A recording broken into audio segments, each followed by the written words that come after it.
wrongfully caught in the underworld. This is a true story that happened in a small southern village. The main character of this story is named Daniel. Like most young men in this village, he lived leisurely every day, idling around and refusing to work or have any career. Even after getting married, Daniel still couldn't get better. He still had all kinds of bad habits. All day out on the street, chatting with other young people like him. "Hey, nearby have some interesting places, let's go out." "Okay, when have I ever turned you down?" Every time, Daniel plays till he forgot the way back. One day, after dinner, Daniel and some young people gathered to play cards. "I lost to you guys last time. I have to take it back today, haha, let's see how your luck is." That day, the group of idle men gathered to play cards. The most fun thing was that, except for Daniel, all the other lost. Today is considered a happy day for him. He won a sum of money, quite a lot of money just by playing cards. After playing for a while, Daniel looked at the clock and saw that it was almost past midnight. He then asked to go home. "It's late, I won't play anymore. I have told my wife we'll be back soon." Of course, this makes the other guys unhappy. "There is no way to win and bring money home so easily," the other friend said. "We're just losing." "What? Play a few more games so we can take it back a little. Daniel, you can't go home now." Daniel saw that the other players seemed to be tense, so he had to sit back and play again. "Then let's play 2 more games, it's quite late." But not knowing how many games have passed, they finally stopped. It was already 3 o'clock at night. Daniel thought of his wife at home and stood up. "It's late, I have to go home. We will play another day again. Or you can continue playing today and stay at my house for one night," the friend seduced. "Okay, I'll go home and sleep with my wife, play next day." After all, Daniel was aware that he was married and couldn't let his wife sleep at home alone, so he refuses the friends to the end. Because his house was in the neighboring village, and it was already very late at night. There were no street lights in the countryside at that time, so Daniel could only walk back under the bright moonlight. After walking for a while, Daniel felt very sleepy, so much so that he felt that if he took the main road, it would be too far, so he decided to turn onto the trail to take a shortcut home quickly. This road rarely has any people pass by. The side of the road is overgrown with weeds, and their height reaches an adult's chest. The night space is quiet. Sometimes, a breeze blows through, making people feel cold and uncomfortable. Daniel raised his hand to lift the weeds to walk in the dark. While walking, he regretted why he chose this difficult road. It's been a long time since anyone cut the grass. These grasses have grown so tall, it's tough to walk. The more he walked, the darker the road became. Although he regretted it, Daniel was already halfway there and didn't want to go back. Just like that, he groped in the night. It was dark, and he couldn't see anything, making the road he walked even more difficult. Suddenly, there was a rustling sound around. Daniel was so scared that he no longer felt sleepy. Even his body was full of cold sweat. All he can do now is head straight forward. Going a little further, he saw a light in the distance. But isn't this light appearing very strange? From afar it looks like the light of a flashlight. Daniel bravely shouted in the direction of the light, "Is anyone there?" But there was no answer. Daniel stopped and looked around. He didn't know where he was and couldn't remember which direction he came from and which direction to continue to go back home. Surrounded by darkness, when he no longer recognized any other way, Daniel can only follow in the direction of the light. He didn't know how long he had been walking until he saw a stele by the roadside. A stele with the name of the road, looked closely at him, was surprised. On the stele it said, "Road to the Beyond." At this moment, Daniel heard a voice that seemed to be echoing from far away, so he increased his speed and chased. Someone, is anyone there? Not long after running, Daniel saw two people walking together in front of him. He called out, "Please wait for me." "Hello." Daniel went up to wave to those two. His purpose was to ask where this was and how to get home, but before he could answer, he was so scared that he couldn't say a word. Those two people, one of them stuck out his pupils, and the other had a horrifying face full of blood. Clearly, these two were not living people. They turned to Daniel with questioning eyes. Those two people did not pay attention to Daniel for long. They turned and walked forward. Daniel was so surprised and scared, he just stood there, neither daring to move forward nor back. In the end, Daniel gritted his teeth and chose to go where there was light. Not long after, he saw a large river, but the river water was as red as blood. Many people were standing by the river. When Daniel saw so many people, his heart relaxed. With so many people, he didn't need to be afraid of ghosts anymore. Daniel walked over to the group of people and said, "May I ask?" But he suddenly realized that something was wrong. He saw that the eyes of the people here were not normal. They looked at the river dimly like lost souls. Seeing this, Daniel did not dare to be around these strange people.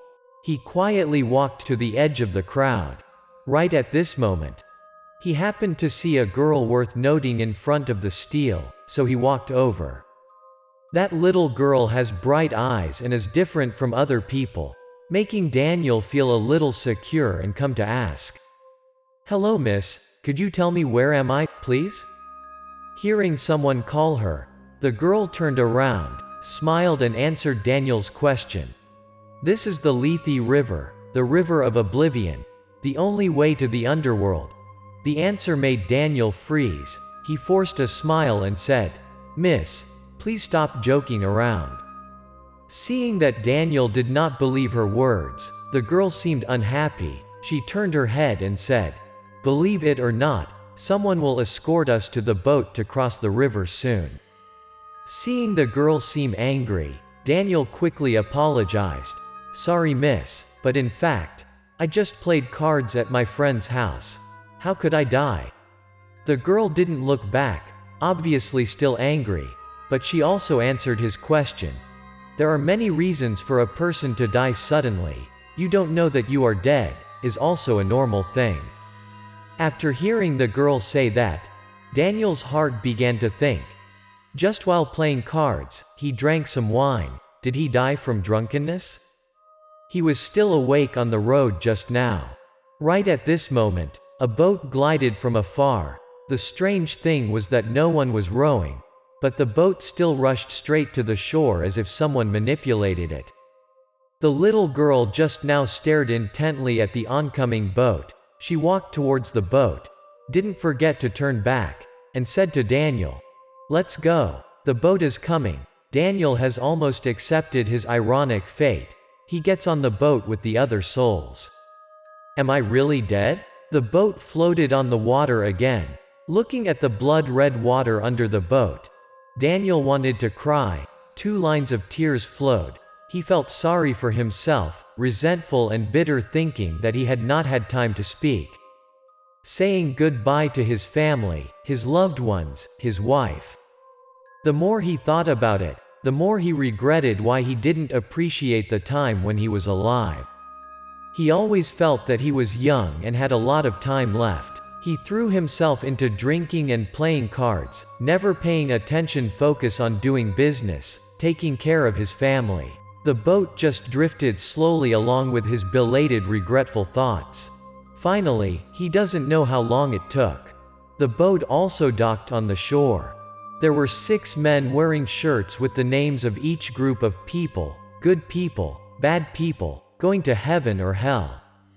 The group of dead souls is split right here. Each blue-faced man holds a list and calls out the names of the people on the boat in groups. In the end, everyone has their place, but Daniel has not been named yet. A blue-faced man walked up to Daniel. He turned the page of the list in his hand and asked, "What's your name?" Me? My name is Daniel. After looking for a while, I couldn't find Daniel's name. He checked the list of other blue-faced people to ensure that Daniel had not been missed, but there was no such name in all the lists. After a while, a blue-faced man came and said to Daniel, "Since you don't have a name, we can't just take you away. Wait here, I'll come back to you later." So the blue-faced man took their group out of there while Daniel could only stand there and wait as instructed.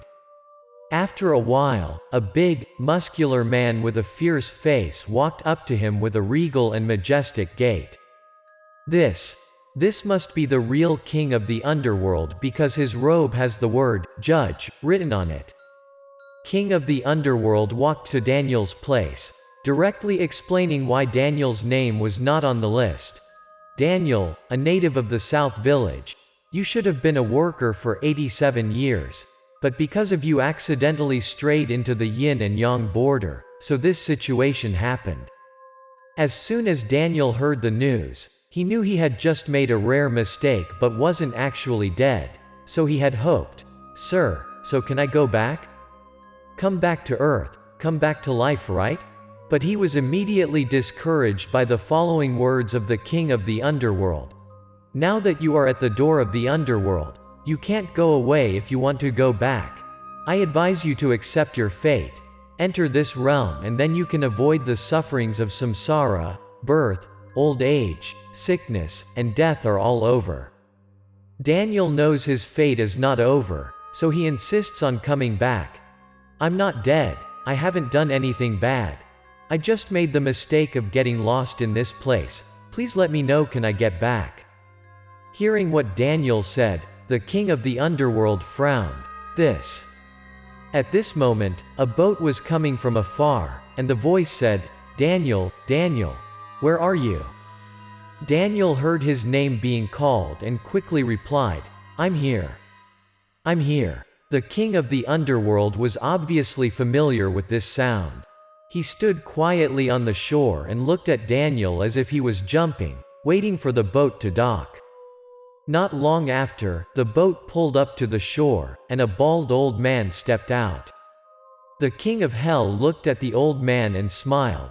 "What? How's your health these days?" "Thank you, sir, I'm fine." It was old William. He glanced at Daniel next to him. Knowing that this was the person he was looking for, his facial muscles relaxed a little. When the king of the underworld saw this, he asked, "Old William, have you come to find someone again?" "Sir, this matter is not entrusted to me by anyone, but because Daniel's life on earth is not over yet, I would like to ask permission to bring him back." King of the underworld did not respond to old William's words, but turned to Daniel. "Are you sure you want to go back? Are you sure you want to go back to your human life and experience the suffering of samsara, old age, sickness, death?" "Thank you, sir, I still want to come back." Daniel replied firmly. King of hell saw that Daniel did not want to stay, and an old acquaintance came to pick him up, so his attitude was no longer uncompromising. Okay, if he wants to bring Daniel back, he has to make him forget about this, must make sure that he will not reveal this to the public, lest he carries a felony. Before the old man answered, Daniel showed his determination that he would not reveal this to anyone. "Don't worry, I live on my heart, and this story will be heard by no one. This secret will go with me to my grave." The blue-faced man led Daniel to the boat and steered in the same direction as when he arrived. The king of the underworld did not forget to remind him from the shore. "Remember not to mention this to anyone, or you will be banished to 18 levels of hell, forever unable to be reborn." Just as Daniel was about to respond, he was suddenly pushed into the river. "My dear, please wake up." A series of sounds called Daniel to wake up. He opened his eyes and saw that his wife was calling. The wife cried again. "You finally woke up, I'm so scared." Daniel is now aware of what just happened. He soberly looks at his wife and the lovely surroundings, cried excitedly. "Here I am, please forgive me, I am a terrible husband. At this time, Daniel discovered that old man William was standing next to him. It turned out that his wife had invited the old man to come. The old man was a famous fortune teller in the area. "Thank you for bringing me back to life." At this moment, only Daniel and old William were the ones who best understood what had just happened. Old man William smiled and walked away. Daniel promised himself that from now on, he would change and become a worthy man, husband, and breadwinner. Since then, people have never seen Daniel playing cards or idling around. He never came home late.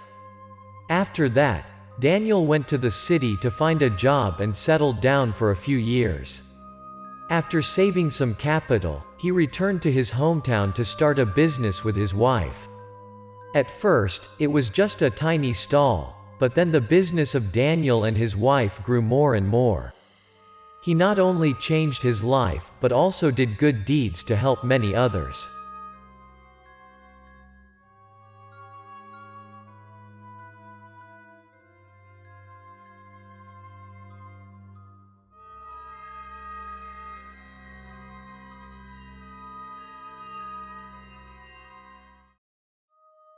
The faded shirt at the balcony. To begin this story, let me introduce a bit about myself. I'm Henry, a 25 years old man. Every day, my familiar sounds are received message sounds on my cell phone. Those sounds tell me that I have an order and remind me to process it as soon as possible. Could you guess who I am? I'm a shipper, a food and beverage shipper. I have to wait outside of the restaurants along with lots of my colleagues. I have delivered food to many people around the city day to day. Might be you and your family have seen me once. I always try my best to come to your door as shortly as possible, so that you could have your food, especially your hot food in your mealtime. Y'all might know all the process of this kinda job. After receiving an order, I have to come to the restaurant to pick up your food as soon as possible. And then try to deliver to our customers as soon as possible as well. To keep customers not waiting and not to take overtime, I always take prompt action and move forward in the crowded street, which is full of vehicles and people day by day. Statistically, in fact, 3 shippers got accidents on average, gone forever and unable to return to their home anymore, every day. That proves our job is one of the top dangerous jobs in this society. We face lots of pressure, firstly, our safety while driving, secondly order time, and on top of that customer satisfaction. You know, we have lots of kinds of customers. If they're not happy with us, we would have a low rate point in the app, so we got fewer chances to have an order in the app then. If you're a shipper, you have to hear some sorta complaints from time to time. Could you hurry and come here? Why you take this long? Or sometimes, there is delivery rejection. People ordered and then didn't show up and pick up their food. So the shipper has to make up for those orders, or we have to wait a very long time for them to come to pick up their food. Talk about our salary, shippers' monthly income depends on our health and the weather as well. Anyways, I'm swamped on the street the whole day from the early morning to very late at night daily. Every night, after a busy working day, I'm often too exhausted to step to the stair. I live in a cheap single room in a shared house, just $150 a month. There are 2 more people in the house, but I rarely see them because of my job's timeline. Ironically, I'm the one who brings food to a bunch of people to have in time, but I'm the last one to have the meal. So my life keeps going on like that. After dinner, I always have a cigarette to release my stress. There is a fire alarm in the house. When there is smoke, the alarm will ring, so I have to smoke out at the balcony. Anyhow, I enjoy the time smoking on the balcony. It really helps me to release all the stress throughout my tough day.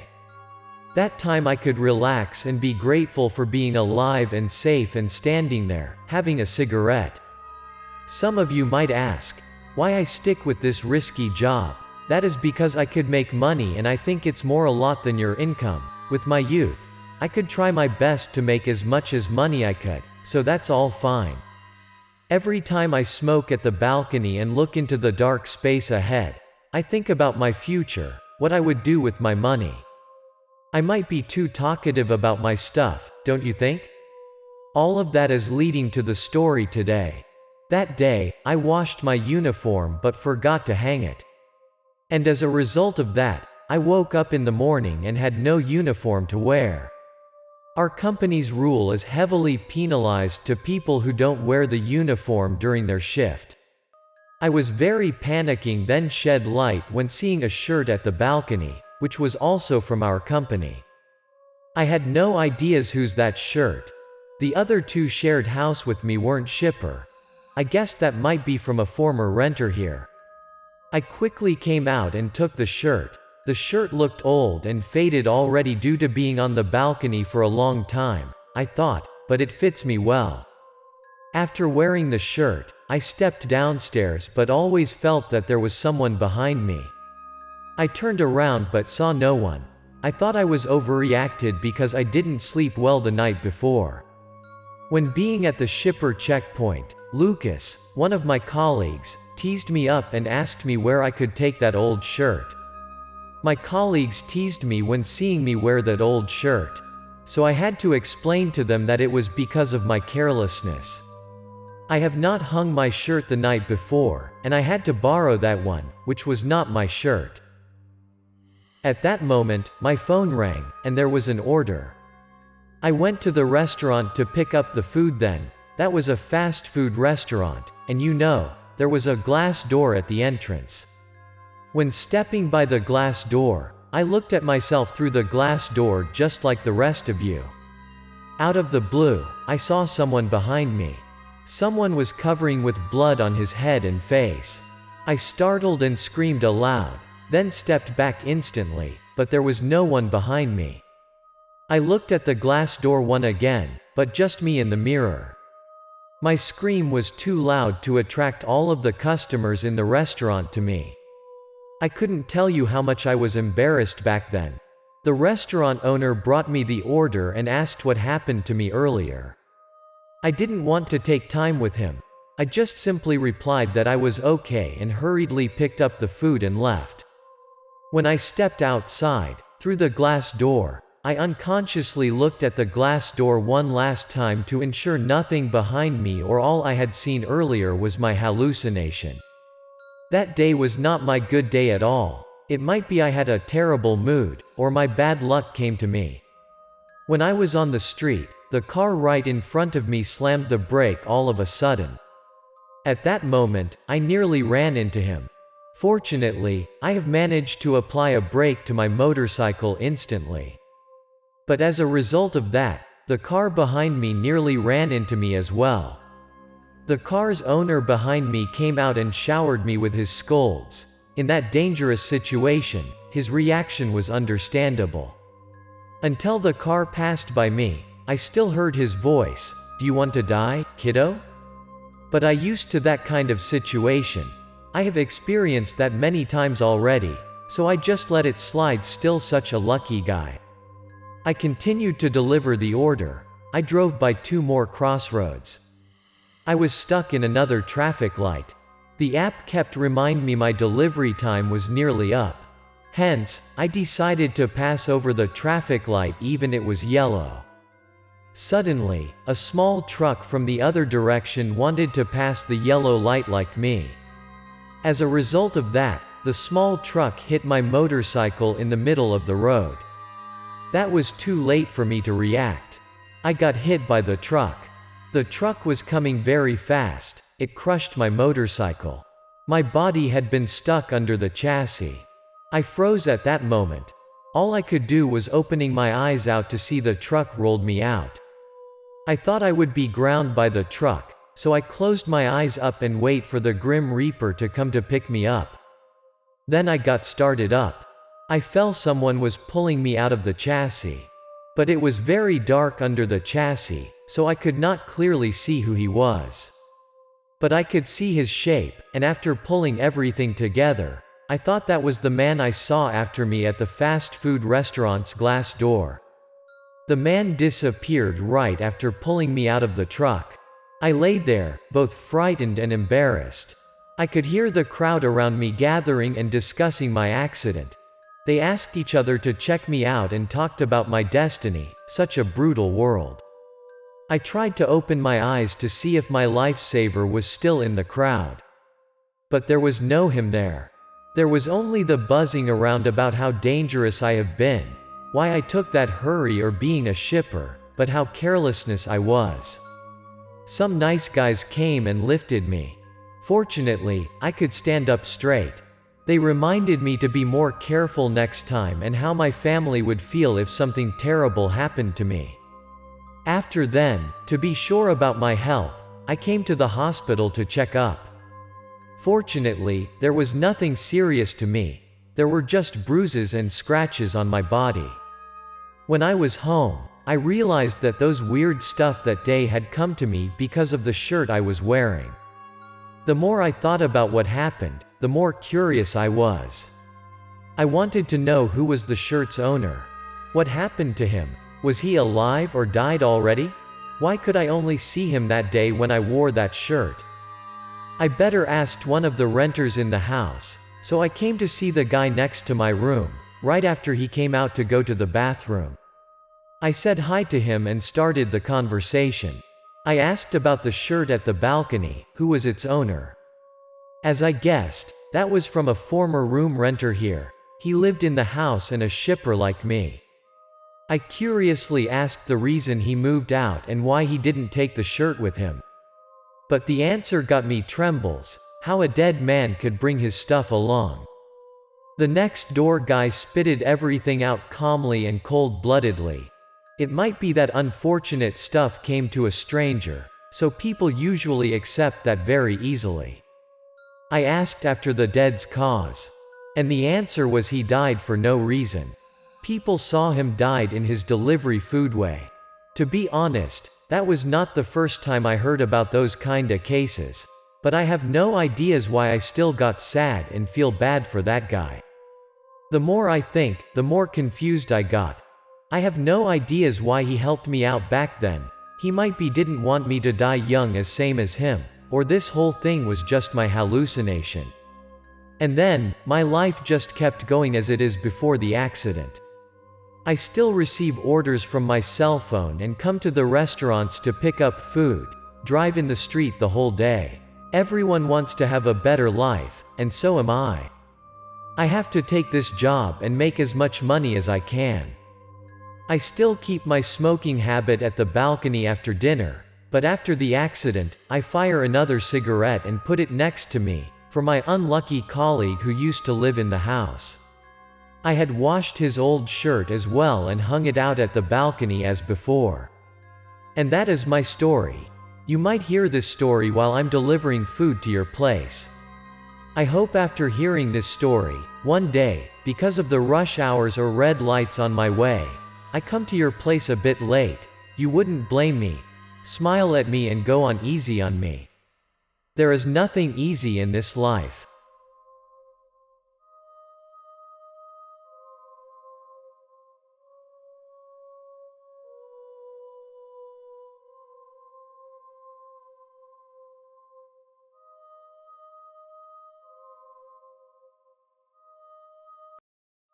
Fate dating. In 2016, I was urged by my family to return to my hometown. They said that something important needed my presence. I thought there was something really important, so I put all my work aside and then urgently packed my luggage back home. When I got back to my hometown, met everyone in my family, I was really shocked at that time. Turns out people are constantly repenting me just because they wanted to arrange a blind date for me. This is insane. I impotently followed their arrangement and went to the blind date. My cousin took me to the meeting place. It took her a while to observe carefully, then told me, "Bro, it looks like your collar is not very neat." My family arranged for me today as a colleague of my cousin who is my age. I don't know who she is or how she looks yet, but they still insisted I prepare to come here and wait. This is so disturbing. But since I'm a neat freak, when I heard my cousin say that, I quickly touched my collar. Then whispered, "Damn, it was so frustrating just now that I forgot to do up the collar. But is it that necessary to be so careful?" Up to now, I am 28 years old. In my hometown now, many people around my age are married, even have a few children. Maybe that's why my family is very worried about my marital status. Looks like my cousin overheard my whisper. She was a bit serious and told me, "Brother, the first impression is very important. You came here anyway. Then act a little bit serious, please." I've always had my point of view like this. This kind of romance has to depend on destiny, and it can't be forced. I don't believe in this stupid blind date stuff. I'm just here today because people have been yapping at me endlessly. Anyway, it's necessary to show some courtesy. I do up my clothes to look perfect.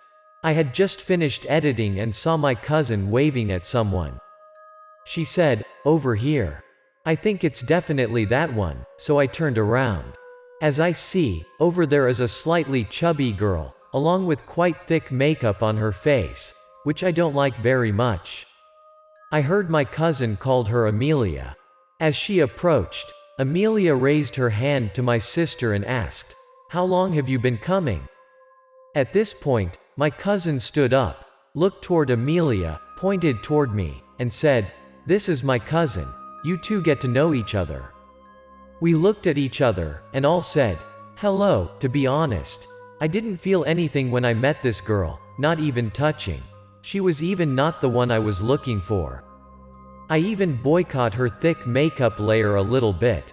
Then my cousin sat down next to her. After a few questions about relatives' names, the topics they talked about were my house, car, and monthly income. Because this girl is not my taste and asks such delicate matters directly like this, I feel incredibly uncomfortable. Guess the result of today's blind date? This goddamn blind date was, of course, a failure. Pretty sure Mom is going to complain to me a lot about this when I got home. Surely anyone who has ever been in a situation like me can properly guess what my mother would say.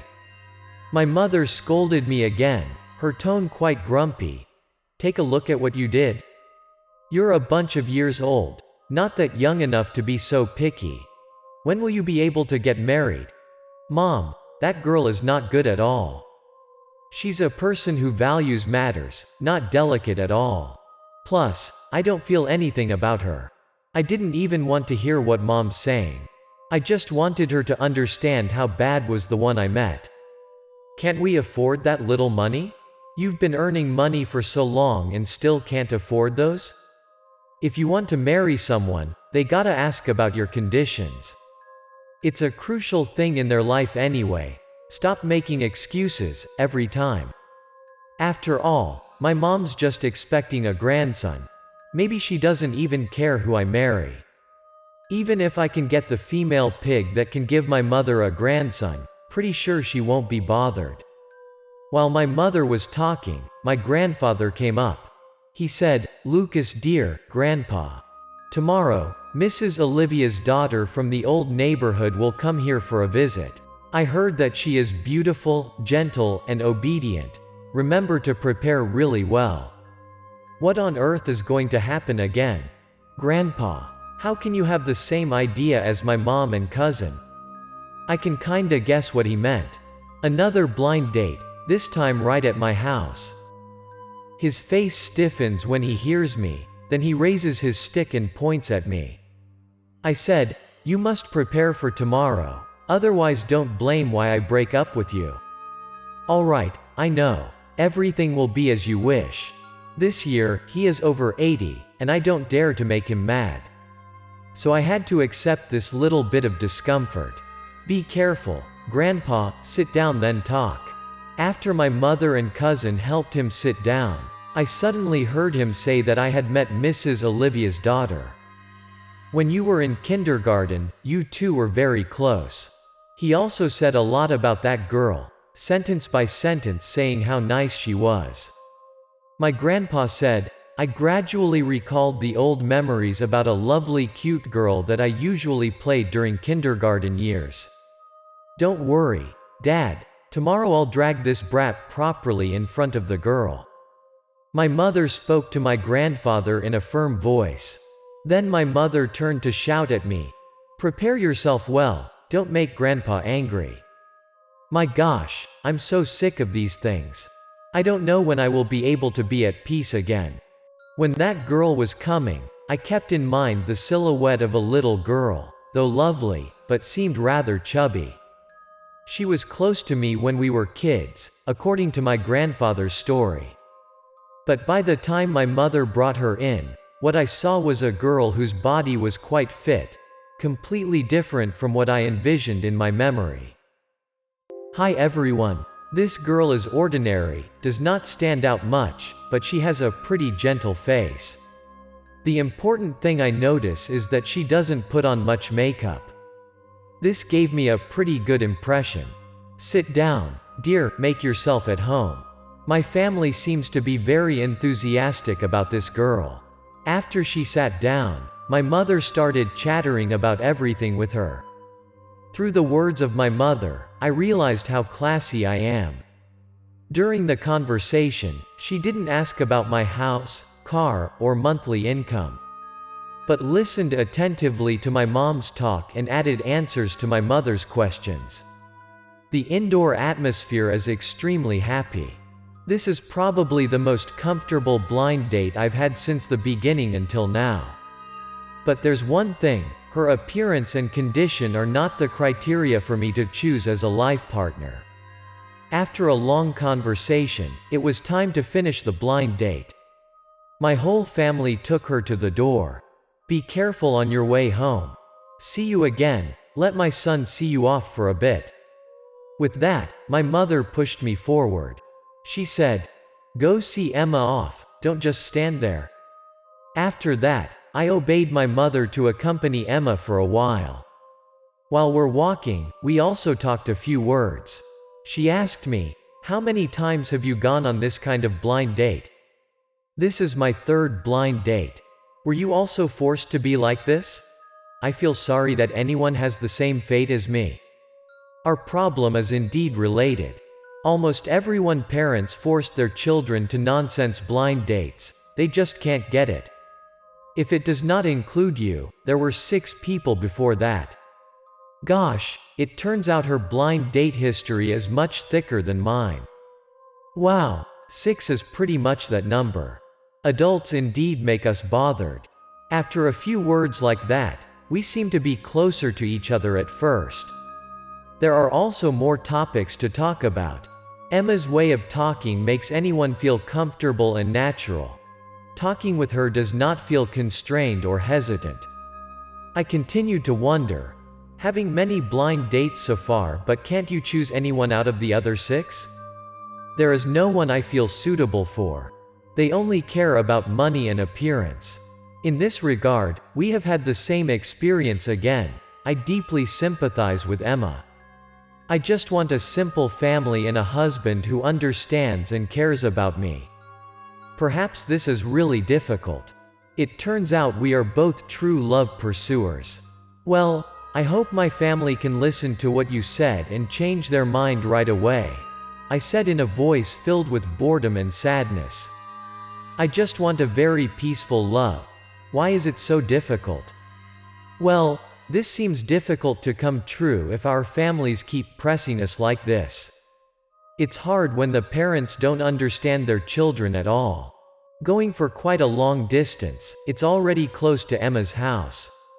At that time, I scratched my head and said, it's also close to your house. I think I should go now.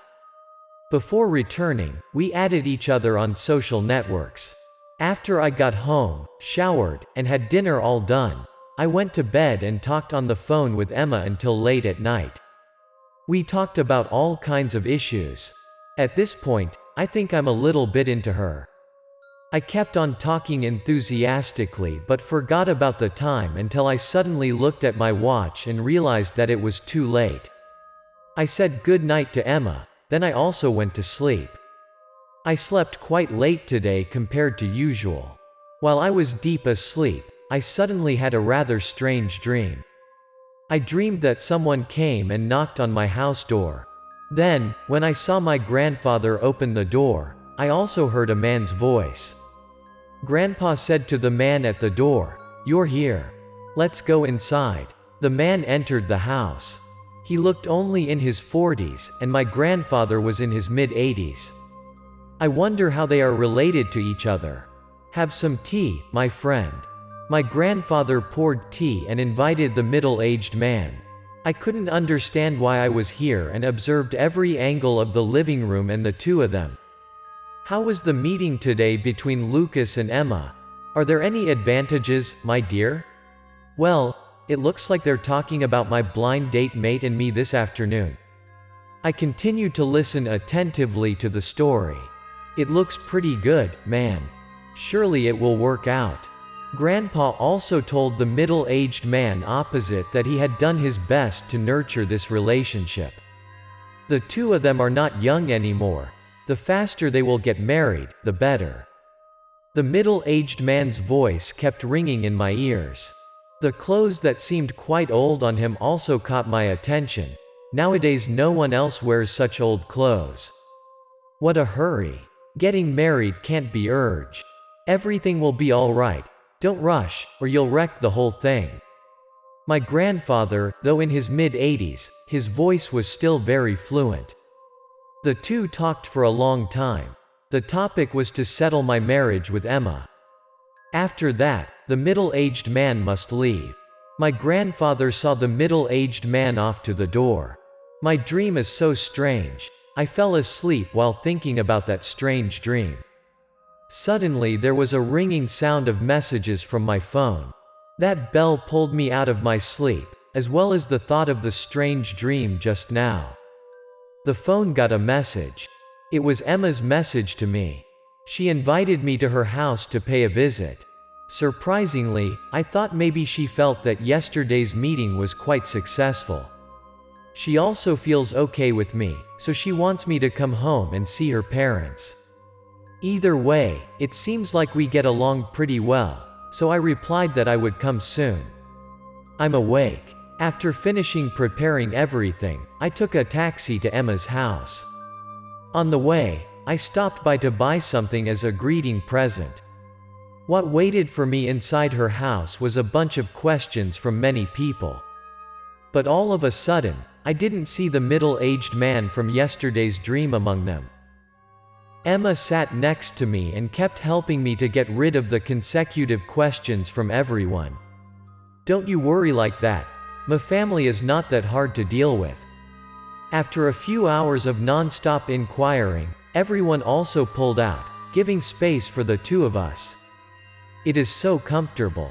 While I was absent-mindedly, I looked towards the wall of Emma's house. I see a lot of pictures on the wall. I told Emma I want to go around, then walked over to the wall hanging lots of Emma's family pictures and slowly observed everything.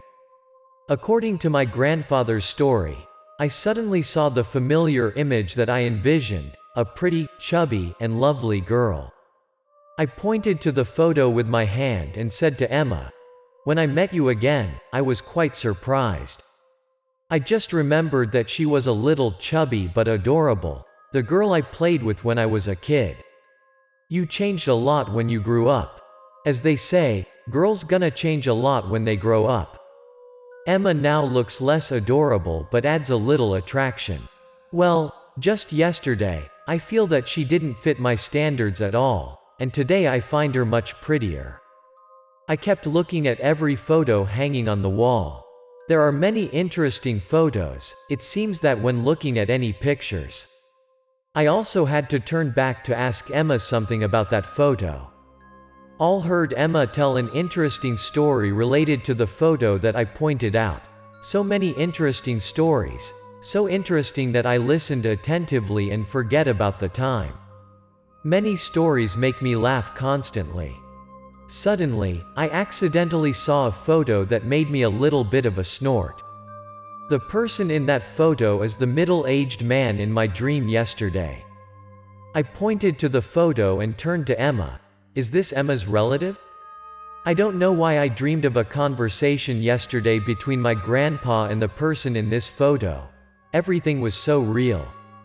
I've looked a few more times closely. The man in the photo is the middle-aged man who appeared in my dream last night, who came knocking on my door, chatting with my grandfather and discussing my marriage. I don't have any memory of this man. I've never met him before, just remembering his form in a dream. At first, I thought he was Emma's relative, but looking at the people who sat and talking to me didn't see this man at all.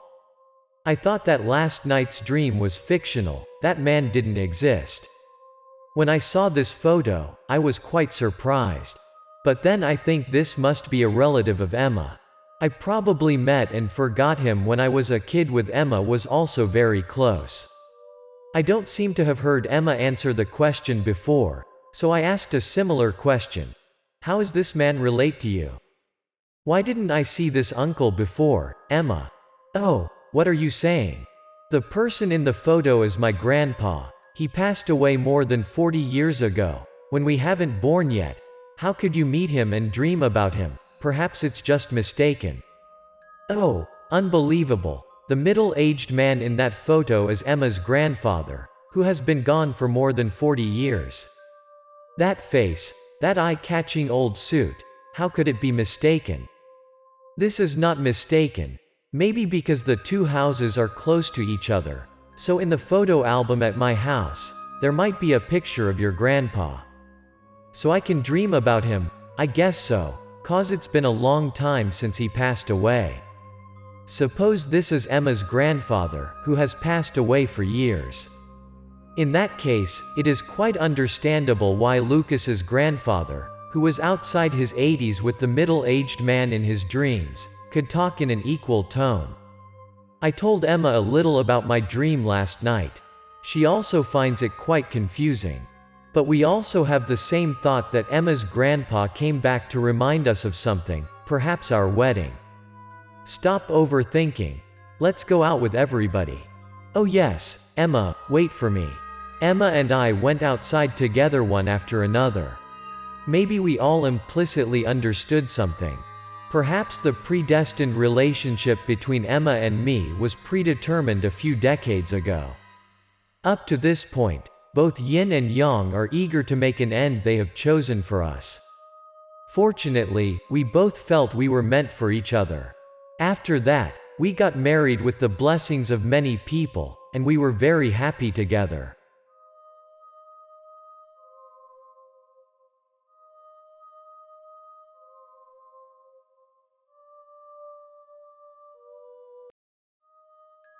Causal law. Today is a rainy day. I can't go to work, so I'm quite free. Suddenly I wanted to tell you a bit of a story that I experienced about 20 years ago when I've just arrived in a rather busy city. At that time, I was pretty young. A friend from the same hometown and I leave our place and go to the city to make a living together. When I was just a tenderfoot in the city, I was overwhelmed by the splendid luxury of such a crowded place. As I walked, my eyes widened as I looked at everything around me. When I lived in my hometown, anyone who had a house with 2 floors was considered rich and admired by people in the countryside. But when I came to the city, not only did I see 2-floor buildings, but I also saw 5 or 6-story buildings or skyscrapers that could be seen everywhere. One more thing that made me dizzy was the traffic here is very strange, different from the countryside. There are only narrow village roads in my hometown, not even enough space for a car. A slightly larger road is only a few more motorbikes, and cars are rarely more difficult to find. But in the city, the traffic is extremely heavy, the cars are flowing back and forth, the luxurious shiny cars running up and down the road. Hey Owen, can you see those things? This place is truly a paradise, different from our homeland. I pointed to the buildings and heavy traffic around with my buddy, and I excitedly told him that this place was incredibly amazing. I won't go back to our poor countryside again. We have to work hard to stay in this city. From that moment on, I felt my eyesight widened a lot, and I determined to work hard to be able to stay in a paradise city like this. Even though I was dreaming at the time and setting a goal that sounded so dull, so romantic that it was, but the truth was harsh. Only a few days later, reality just slapped me real hard right in the face. Although the city is so large, with two silly countryside children like us, it is challenging to find a job. After a few days of strenuous going back and forth, we finally got 2 slots to work as assistants for construction. It can be said that this job is one of the most challenging jobs in the city. Working despite the weather, heavy lifting, and danger, but the salary is extremely meager. With that small amount of money, living through the day was still difficult, not to mention my dream of being rich and happy when I first came to the city. My dreamlike ideal was shattered into pieces by my miserable life. I no longer dare to look at life through rose-colored spectacles. I'm so exhausted every day. Every time I walked on the road and saw wealthy people passing by, I felt extremely uncomfortable and jealous with their lives, so suddenly in my heart, a feeling of hatred was born, and definitely for the rich people. Obviously, I do the most demanding job in the city, but the meager salary I get isn't even as worth as a piece of clothes of the rich. I really hate them. And Mr. Oliver, the owner of the house which we are building, is one of those rich people. Every few days, Mr. Oliver wears luxurious clothes, drives a shiny and expensive car to the construction site. He often goes to talk to the contractor and see how his house is progressing. Usually, I could only pass by affluent areas and watch rich and wealthy people pass by. But it was seldom possible to meet a rich man as many times as I could meet Mr. Oliver. Therefore, Mr. Oliver became the wealthiest person I have met the most face-to-face times since I came to this city. One day, suddenly, I came up with a pretty crazy idea with Mr. Oliver. A few days after that idea came up, I still didn't make any move. I secretly observed Mr. Oliver from far away. I sometimes spied to see where he is, where he usually goes, and what he usually does. I kept following him for days in a row, and I found that he was living in an apartment near the construction site where I work. One day, when I felt the time was ripe enough, I began to take action. I hid a fruit knife in my body, made some distractions sneakily to make the security guard in that area leave for a while. I sneak into the apartment building and find the apartment where Mr. Oliver lives. When I was wandering around searching, I suddenly saw Mr. Oliver coming out of the elevator. He walked towards an apartment and was about to open the door to go in. When he was struggling unlocked and turned his back to me, he was not alert. By that time, I quickly took the knife and rushed in. After I approached Mr. Oliver, I used the fruit knife that I secretly carry with me, put it on his neck, and control Mr. Oliver. "Who are you? Don't move. In my house, there's a little cash and some valuable things. Let me in the house, and I'll give it to you." Although Mr. Oliver was a bit shivering at first, he gradually calmed down a bit and negotiated with me. Maybe he tried betting to see if I really wanted to kill him or if I just wanted his money. "Okay. I'll stand behind you. Don't say much. Hurry up and bring the money." As soon as I heard Mr. Oliver's words, I was beside myself with joy. I was just a country amateur, so I immediately believed in and rejoiced when I heard that. I immediately took down the knife that was resting on Mr. Oliver's neck and moved behind him. Immediately, Mr. Oliver took me to the safe and opened it. Inside the safe, there's a lot of money that I think might be enough for me to live the rest of my life in wealth. When I saw the money, I immediately lost my mind and was crazy happy. At that time, in my mind, I imagined the next scene of wealth. I may not need to work hard in this magnificent city anymore. I will go home, marry a gentle wife, and live happily. Mr. Oliver is standing behind me.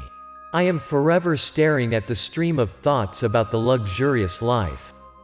I am so happy that I do not pay attention to him anymore. He is contemplating and thinking something. Suddenly Mr. Oliver turns his head to look at the next table edge and saw a bottle of wine placed on the table. He quickly flashed an idea in his mind. Then when I wasn't paying attention, he hurried over to grab the bottle of wine and attack me. Although he acted very quickly since I was young and my hearing was sensitive. When I heard such a series of movements, I reflexively turned around and dodged the attack of Mr. Oliver. After dodging the attack on me from Mr. Oliver's bottle of wine, I reflexively raised the hand holding the knife and returned an attack to Mr. Oliver. At that moment, I was unable to figure things out in time and couldn't think of anything until I recovered and saw the blood-stained fruit knife in my hand. And I looked at Mr. Oliver on the opposite side. His neck was cut very deep by the fruit knife in my hand. The blood from the cut was pouring out non-stop, and Mr. Oliver was opening his eyes wide. His eyes seemed to be all white, glaring and looking at me in panic. Not long after that, Mr. Oliver collapsed to the ground and stopped breathing. The blood still flowed for a long time before stopping. The bottle of wine he held in his hand also fell to the ground, making a resonant sound, which wakes me up after a moment of petrification because of what just happened. The floor was covered with blood, Mr. Oliver was dead, and the blood-soaked fruit knife is still in my hand. Right now, I'm aware that I just killed a man. I panicked and freezing for a long time without knowing what to do. After that, I tried to calm down and quickly fled the scene. Of course, it wasn't long before discovering that Mr. Oliver was dead and reported to the police. The police rushed to investigate and wanted me everywhere. I quickly escaped to a remote upland area, where people don't often watch newspapers, TV, or cell phones. So it is hard to know that I am a wanted murderer. Several weeks after fleeing and struggling to live through the day, I got a job in a mine and was able to earn a living. However, whenever I have free time, I remember the things I had done and drowning in guilt. I can't stop tormenting myself for being able to kill someone like that. When I work hard and tiring, I will allow myself to try to forget what happened. But when I'm alone and not working, I remember that day, the day when my hands were tinged with blood, the day when I killed someone. After a long time drowning myself in guilt, I tried to work hard more and more. I also gradually let go of my guilt and live a more stable life. Ever since I tried to engulf my guilt to the bottom of my soul, I've worked so hard.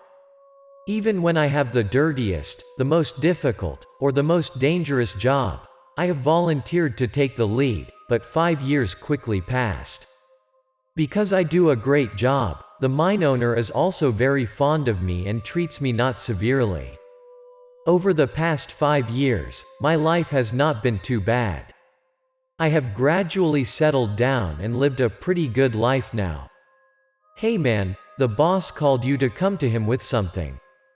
One day, while I was working, a colleague called me and said that my boss needed to see me. He even said that maybe the boss wanted to give me something good. I thought a little bit. I don't know what the boss called me to say. Mr. Lucas, I didn't ask about your origin and didn't care much about where you come from, but I know you've committed something. Very few people with clean backgrounds come to my place. The mine owner looked at me and said.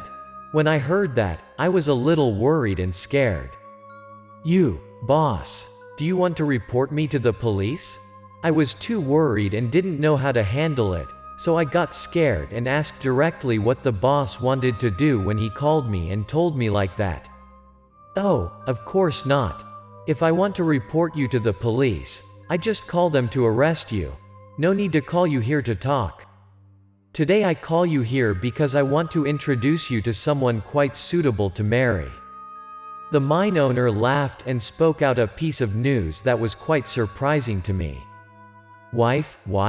Boss, you? Are you teasing me? The news didn't frighten me as my boss said lately, but it made me feel surprised and confused. "Oh, I didn't make fun of you. I have a pretty and gentle little sister, but she has a bit of an inconvenient disease and needs someone to care for. If you agree, I'll hide your sin away and give you a prosperous life and a stable job in the future." The mine owner kept taking me from one surprise to another, making me feel quite confused. Boss, I still couldn't calm myself down after hearing what the mine owner said to me. But in parallel with that, I feel fortunate. For the past few years, I have been living a life of insecurity, and now someone comes and tells me that he will give me a stable life and introduce me to a good girl to be my wife. I feel really grateful, boss. I will take good care of your sister. I won't let you down. I knelt down abruptly, cried a lot, and finally thanked the boss. I agreed with his offer. The boss was happy to hear me say that I agree with his offer. Then the boss quickly took me to meet his sister. She is beautiful and gentle. The only thing is that she has a handicapped leg, so it is difficult to move. After a short time, we got married. Our wedding was small but blessed by many people. The second year after we got married, my wife got pregnant. Then she gave birth to a lovely child. I am delighted. I have a beautiful wife, a good child, and stable life. I took the name Anthony for my son, and whenever I had free time, I tuck him in without letting go. We lived a happy life, and my son was growing up. He's so intelligent and obedient. But one strange thing is that he has a long red streak on his neck. Sometimes itching makes him uncomfortable. I love him, but I dare not take him to the city to see a doctor, so I can only spend a massive amount of money. Ask someone I know to invite the doctor to go to where I live to see what it is. It's okay, it's just a tiny birthmark, don't worry too much. It'll be fine if you keep his skin clean. The doctor examined it for a while but could not find any problems with that mark. Finally, he concluded that it was a birthmark and had little effect on the boy's health. Even though the doctor said that, suddenly when I look at that birthmark, I feel uneasy, sometimes even a little scared. But don't know how to explain that fear. Once, I suddenly understood why that feeling of fear and discomfort. Every time I looked at that birthmark, the fear of being a murderer a few years ago came to me. Gradually I felt that red birthmark was like a cut of a knife. I started to fear that Mr. Oliver's ghost wanted revenge on the old death, and that birthmark was a warning sign. I was afraid that something will happen to my son, to my family. One day, while I was working, I suddenly saw and noticed a man pushing a coal cart. I remember this man. He was called Mr. Logan, formerly a relatively wealthy man and used to be a fortune teller. Don't know why he got lost here. Mr. Logan, can you use your hexagram to tell me that why the red birthmark appears on my son's neck? I took my free time to drag Mr. Logan to a hidden place. We sat down, and I asked Mr. Logan a bit of the strange red mark on my son's neck. "Oh, that birthmark shows that this child's life will not last long, and he may die by hanging. This is the causal law, the karma that the previous generation influenced him." Logan pressed the hexagram for a bit and then told me what he saw through the fortune-telling hexagram. Mr. Logan's words made me feel dreadful. I didn't know what to do at that moment. "So, is there any way for my son to get through this?" I trembled and asked Mr. Logan how I should be able to save my son. "If you want to solve the problem, you have to deal with what caused this first. You have to admit mistakes in your past to someone, so they can forgive your son. When Mr. Logan heard that, he forcefully pointed at me and spoke in a robust and challenging tone. After listening to what Mr. Logan said, I did not ask any more questions but wandered out of the mine with a worried pale face. When I got home, I was utterly devastated. I have to make a choice in exchange for a peaceful life for my son. After a long time of mental struggle, I looked towards my son sitting there and finally decided. I was able to live a stable life for a very long time after murdered. However, when I have a son, he has to bear the karma I made. I can't stand still and watch my son suffered from my karma like that. I want him to live well. As soon as I think about it, I feel comfortable and no longer hesitating. The next day, after many years, leaving the magnificent city, I finally set foot there.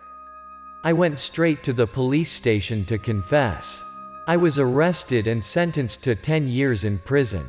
Because I voluntarily surrendered, and I also heard that because my wife and children came to beg Mr. Oliver's family. They also asked the court to alleviate my crime, so I was not executed. In prison, I feel a lot of calm and tranquility in my soul. One day, someone came to visit me. I waited for a while when the door of the cell opened. I was surprised when someone entered. Although he had many changes, I still realized who he was. You think I was dead, don't you? The person who came to visit me was Mr. Oliver, whom I thought I killed 10 years ago. You? Aren't you dead? I was a little shaken and scared. I thought it was the ghost of Mr. Oliver. Well, even though that cut was deep and bleed a lot, but fortunately, it didn't finish me. Now I'm even fatter, and I've got more meat at that cut. Mr. Oliver touched his neck and laughed. If you had come here to turn yourself in from the beginning, the crime would have been a little lighter. That Mr. Logan is an acquaintance of mine. Mr. Oliver said he forgave me, but the law didn't, so I spent years in jail to compensate for my sins. Try to renovate well to get out of prison soon to go back to your wife and kid. Once you get out of jail, you'd better worry for your future business. Don't go the wrong way again. I quietly thought that because Mr. Oliver had such a good character, God helped him overcome his near death at that moment. Mr. Oliver clearly stopped breathing but did not know why he was lucky to survive. During my detention, my wife and son frequently visited and comforted me. They did not blame me or speak harshly of me, which made me feel warm. The red birthmark on my son's neck gradually faded and disappeared. Although I do not know if Mr. Logan is a real or fake fortune teller, the causal law is still real. I renovated well, so I was released from prison a year early. Now I have a stable job and a very wealthy family life.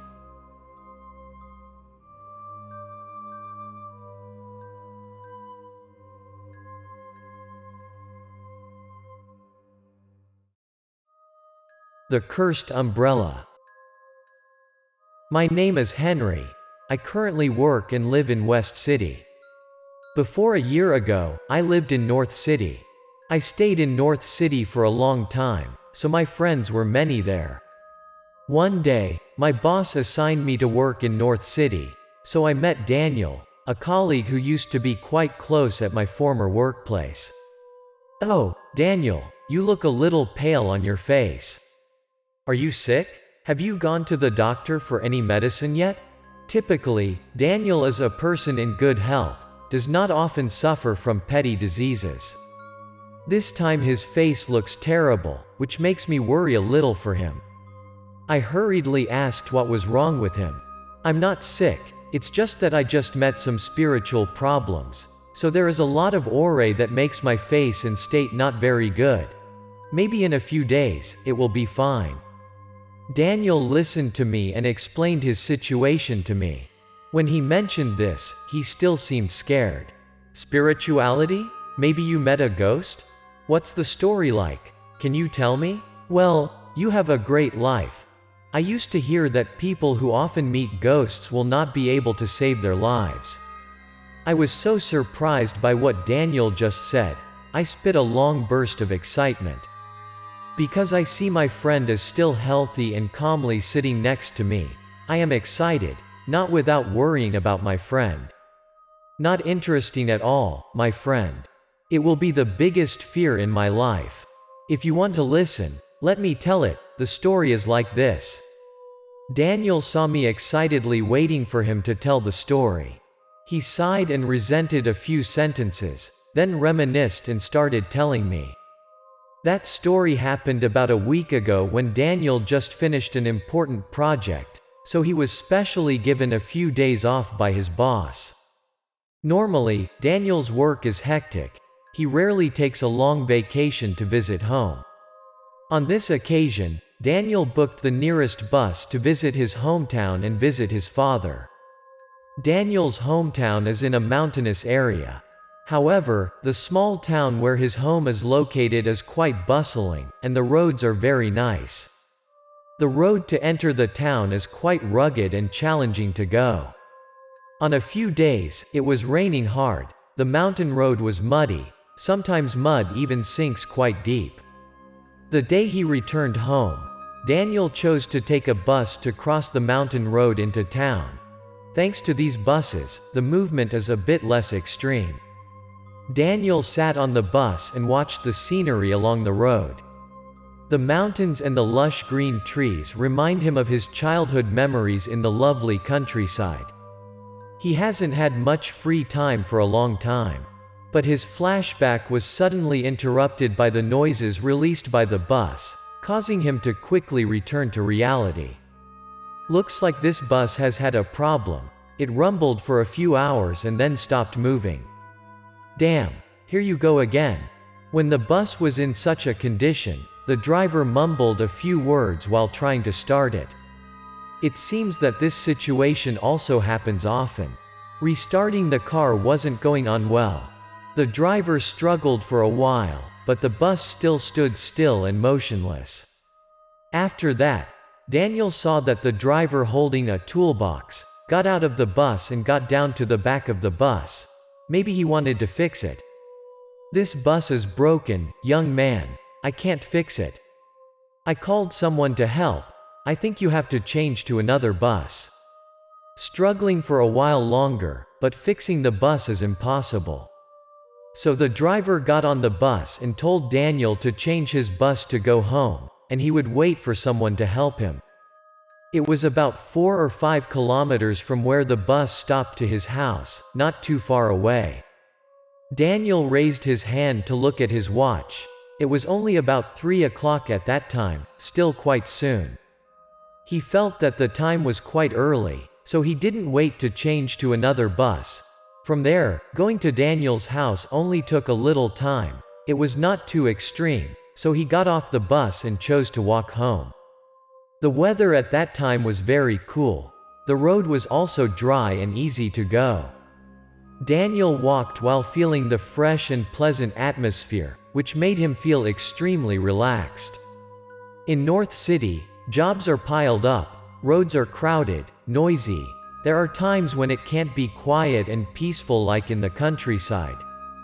But the relaxed feeling was not long before the sky suddenly darkened.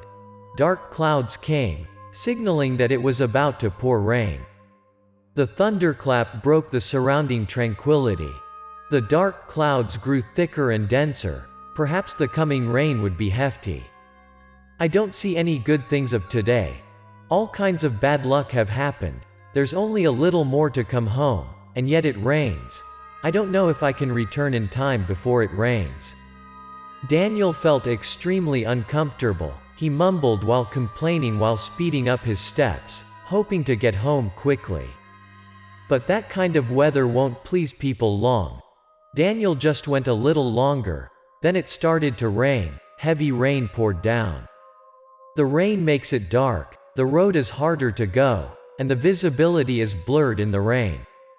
Daniel took his backpack to cover his head, walking fast while looking around to find a place to shelter.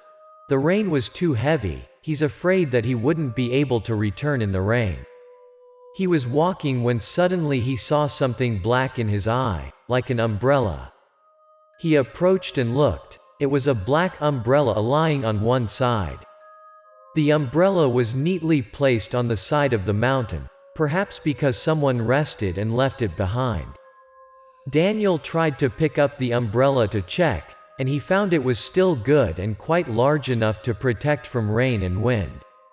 The umbrella is not redundant at all, only slightly frayed in the handle to prove its age. Daniel happily opened the umbrella and covered his head to continue going. This sudden luck compensated for the bad luck he constantly encountered. The discomfort in his heart also decreased somehow. After going a little longer, Daniel came home.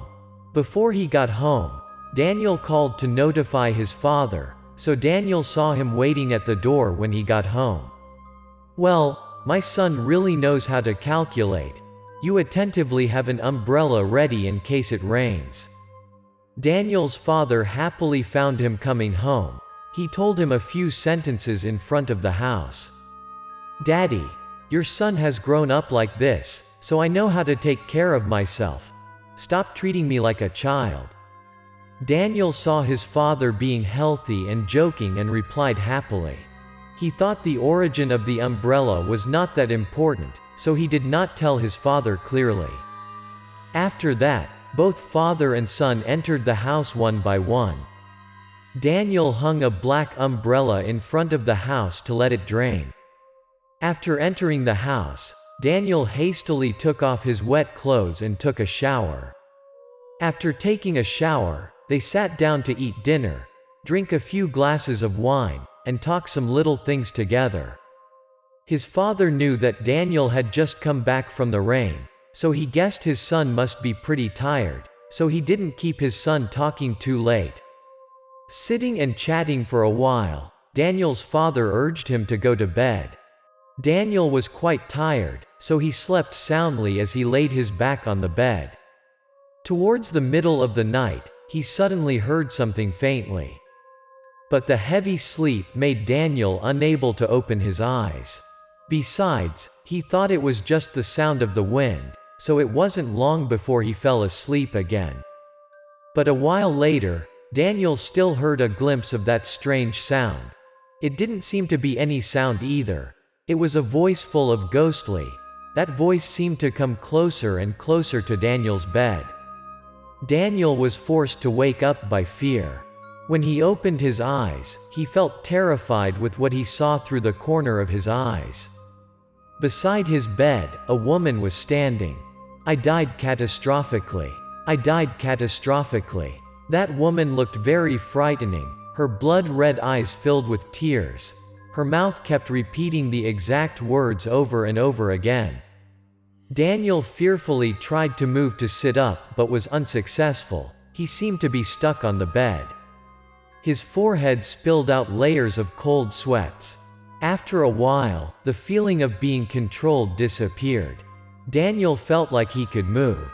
He sat up startled, his limbs trembling with fear of what just happened. Daniel turned his head wearily to look to the side. At this moment, the terrifying woman had disappeared without a trace.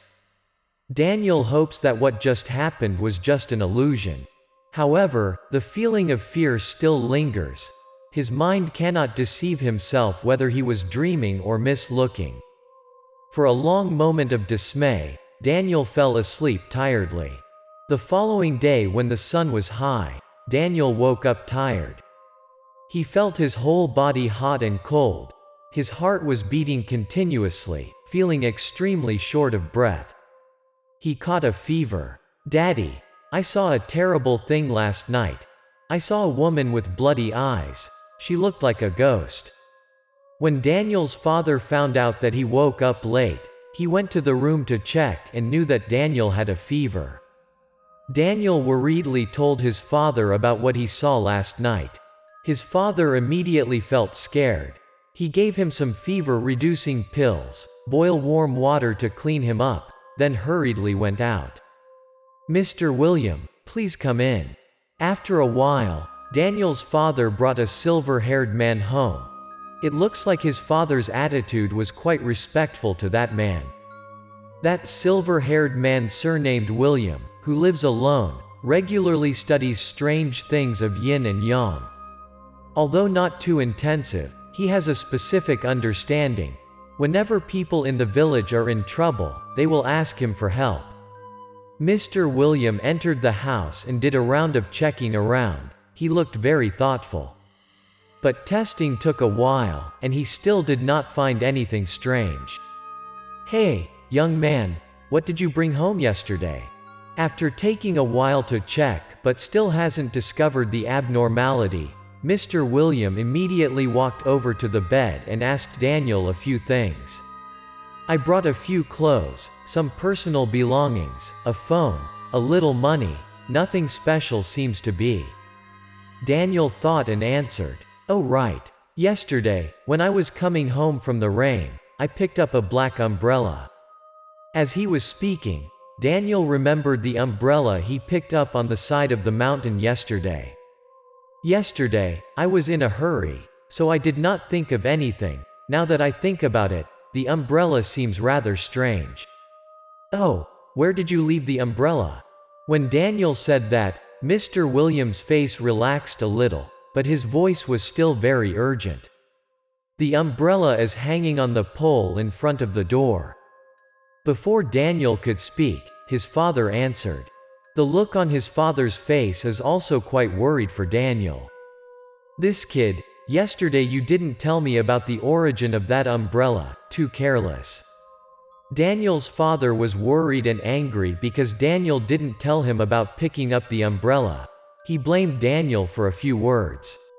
Okay, it's fine, don't blame him anymore. Hurry up and get me some yellow feng shui charms and follow me." William promptly spoke up to relieve Daniel. Daniel's father heard Mr. William say so. He hurriedly went to find that thing. "You can stay here resting assuredly. Your problem is not too serious. I will help you to solve that." After Daniel's father left, Mr. William moved forward and reassured him a few words. When Daniel's father found the charms and returned, Mr. William took his father out of the house. The two went to the mountain road that Daniel went home yesterday. The mountain road is relatively quiet and deserted. Typically, no people go to the mountain unless they have things to do. The two men walked for a long time. Going a little further, Mr. William made a sign for Daniel's father to stop together. Where they stood was a relatively flat and empty place. Mr. William stooped and put a black umbrella on the ground. Then he looked around, he carried a stone, and then put the stone on the umbrella. After everything was done, Mr. William took out a round pot filled with red ink inside. That red ink seems to be the ink which people use to print fingerprints. "What is the use of this, Mr. William?" "It's just ink for fingerprints only, don't underestimate it. In this red ink pot, I have added a few more things." William explained to Daniel's father the benefits of that ink pot. After saying a few words, Mr. William immediately used his hand to ink and drew some strange words on the rock. The red ink color and those hard-to-see doodles combined look weird. "Quickly take out those yellow spells, and then burn them away." "Oh, I will do it right away." After drawing those words, Mr. William turned to tell Daniel's father to take the next step. Daniel's father brought a yellow talisman to burn. After the charms caught fire, Mr. William made some strange hand movements and muttered something in his mouth. Maybe he's chanting something. He looks like real magicians. "All right, that's it. Let's get out of here quickly." After Mr. William chanted a deep chant, the fire also went out. The golden talisman also turned to ash. Next, he let out a sigh and told Daniel's father to leave the place and return. Before leaving, Mr. William told Daniel's father to look straight ahead and follow him. No matter what happened, he must not turn his head behind. Daniel's father was about to ask something more, but Mr. Williams' expression seemed so serious that Daniel's father did not dare to ask any more questions. The two of them kept walking step by step away from that place. While walking, suddenly something sounded. "Mr. Lucas, hurry, come back here." The other voice was a woman's voice. That voice was full of charm but equally magical and horror. Daniel's father was stunned to hear that the other could clearly call out his name. To his surprise, he almost turned back to inertia. "Don't mind that. Hurry up, don't turn back." When there was just a little more that Daniel's father almost turned back, Mr. Williams spoke with a severe sudden sound. Daniel's father was able to regain consciousness. Daniel's father heard a stern voice and almost shouted in time. He suppressed his curiosity and determined not to turn his head. Behind them, the fire suddenly started burning. It took the two of them a long time before that voice disappeared. They stopped to rest a little bit. Mr. William breathed out heavily. Apparently, he had just escaped tremendous pressure. What just happened? There was a ghost. Because people died unfairly became it. It will seduce the righteous and take their souls away. Fortunately, we found out that umbrella early. That umbrella was filled with resentment. William said painfully. Fighting that thing exhausted him. Daniel's father felt lucky that he was awake in time. The voice from earlier wanted to lure him back. As long as he turns his head a little, the ghost will take his soul. Just thinking a little about the worst situation, Daniel's father was sweating a lot. "How's it going? Is everything all right?" When the two of them got home, Daniel's expression had improved a bit. The aura surrounding him had dissipated a bit.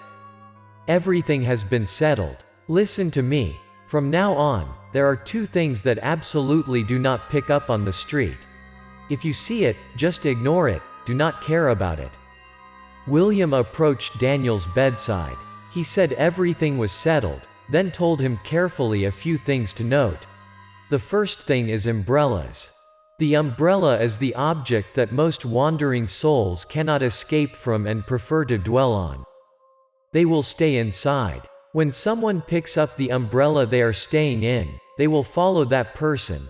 Some ghosts will only tease, but some ghosts will follow and harm the person who finds the umbrella. No matter what, the ghosts will make a person full of yin, weak health, easily pathogenic. Their life will be difficult to guarantee. William said Daniel needs to remember clearly these words. From now on, seeing strange umbrellas by the side of the road, absolutely must not touch like this again. What about the second one to avoid? What is it? After hearing the above, Daniel felt quite scared because of his lack of vigilance. If he finds out a little late, he will be in danger. After Mr. William finished speaking, Daniel hurriedly asked again. He couldn't wait to know what was the second thing to avoid picking up. "Ah, that's the money someone dropped on the street." As he spoke, Mr. William did some hand movements for Daniel to imagine. This second object surprised him quite a bit. It is said that when a person encounters too much bad luck, that person will intentionally drop a note somewhere along the way. Consider throwing away bad luck clinging to that person.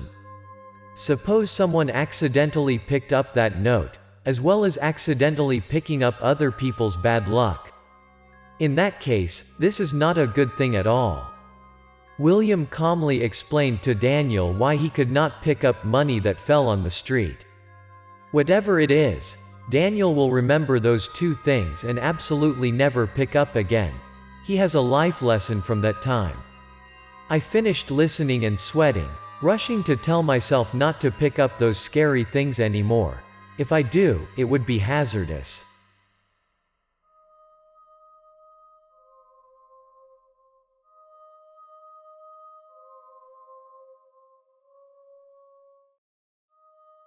The Haunted Hospital.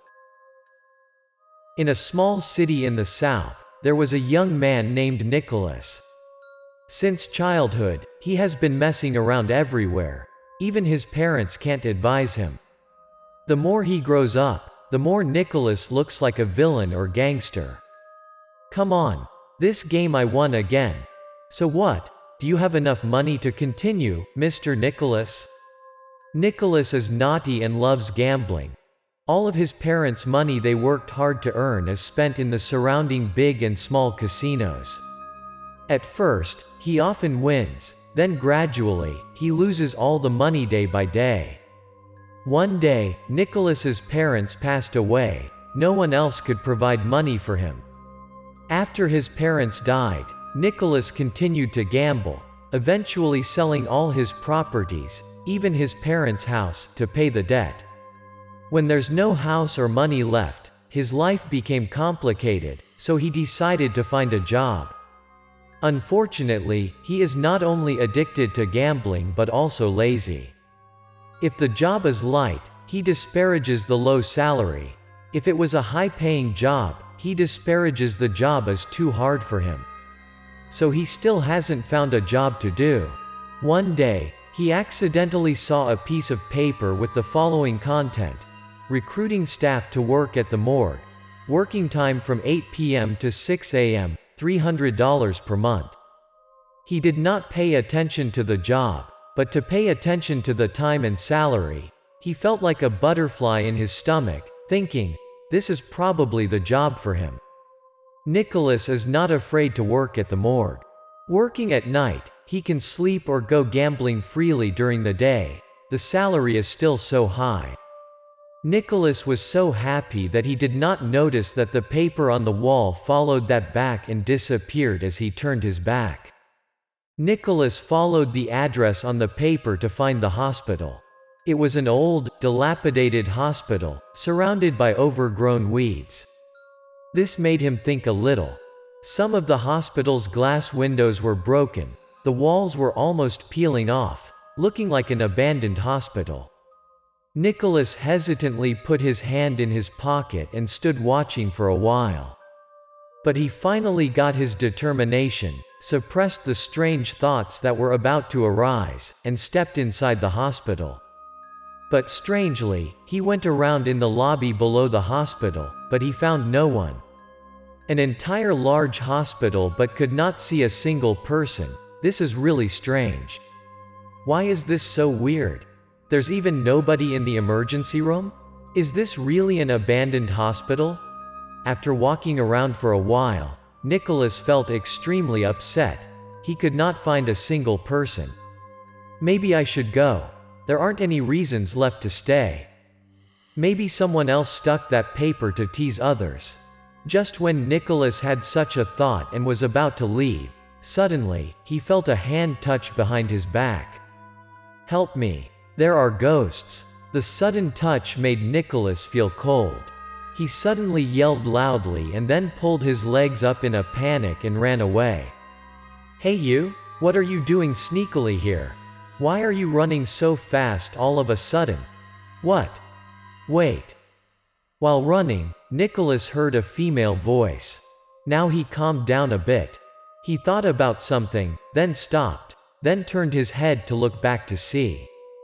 Standing behind Nicholas turned out to be no ghost. It was a young girl wearing a blouse. Perhaps the touch just now belonged to this doctor. Oh, it turned out to be the doctor. How embarrassing. I thought earlier. What are you come here sneakily for? Nicholas explained to the young female doctor. But before he could finish his sentence, the female doctor asked, well, I saw a morgue recruitment notice. Ah, so you're here to apply for a job. Our hospital is indeed recruiting people. Nicholas quickly explained to the young female doctor that he saw the announcement of recruiting people, so he came to apply for a job. When the female doctor heard that, she immediately remembered. All right, I'll lead you to the morgue to hand over the job with the old employee there. Follow me. After that, the young female doctor told Nicholas to follow her. She would take him to accept the job. Nicholas obeyed and followed behind the female doctor. Hello, Dr. Emma. This is Uncle Thomas, who will hand over the job to you." "Uncle Thomas, after handing over the job to this guy, you can go home already." "Thank you." The doctor led Nicholas through a dark corridor to the room next to the morgue. There, she introduced him to Uncle Thomas, who would hand over the work to him. "Thank you, Doctor. Have a leisurely walk, Dr. Emma." The man whose name Uncle Thomas also said a greeting to the young female doctor. "Hi, young man. What's your name?" "Oh, my name is Nicholas." Uncle Thomas lit a cigarette while asking Nicholas a few questions. Nicholas also answered the question. "Oh, people still call me Uncle Thomas. The work here is so simple. You only need to take a walk around to see the morgue at work. Then you can go back to sleep for up to 5 hours. At work, you only need to take a walk around to see the morgue. Then you can go back to sleep until 5 in the morning. Then check one last time. Then you'll be able to leave. Because I'm old, my children do not allow me to do this job anymore." Uncle Thomas did not ask more about Nicholas's background but began to hand over the work. "Oh, that is too simple.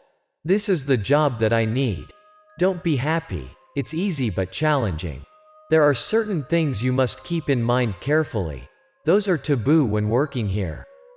Upon hearing Uncle Thomas's words, Nicholas was like having a butterfly in his stomach. But when Uncle Thomas continued to say the following sentence, Nicholas started to feel a bit worried. Didn't know what those taboos were, sounded a little scared. "Oh, what are those taboos? Hope you can tell me. Listen carefully.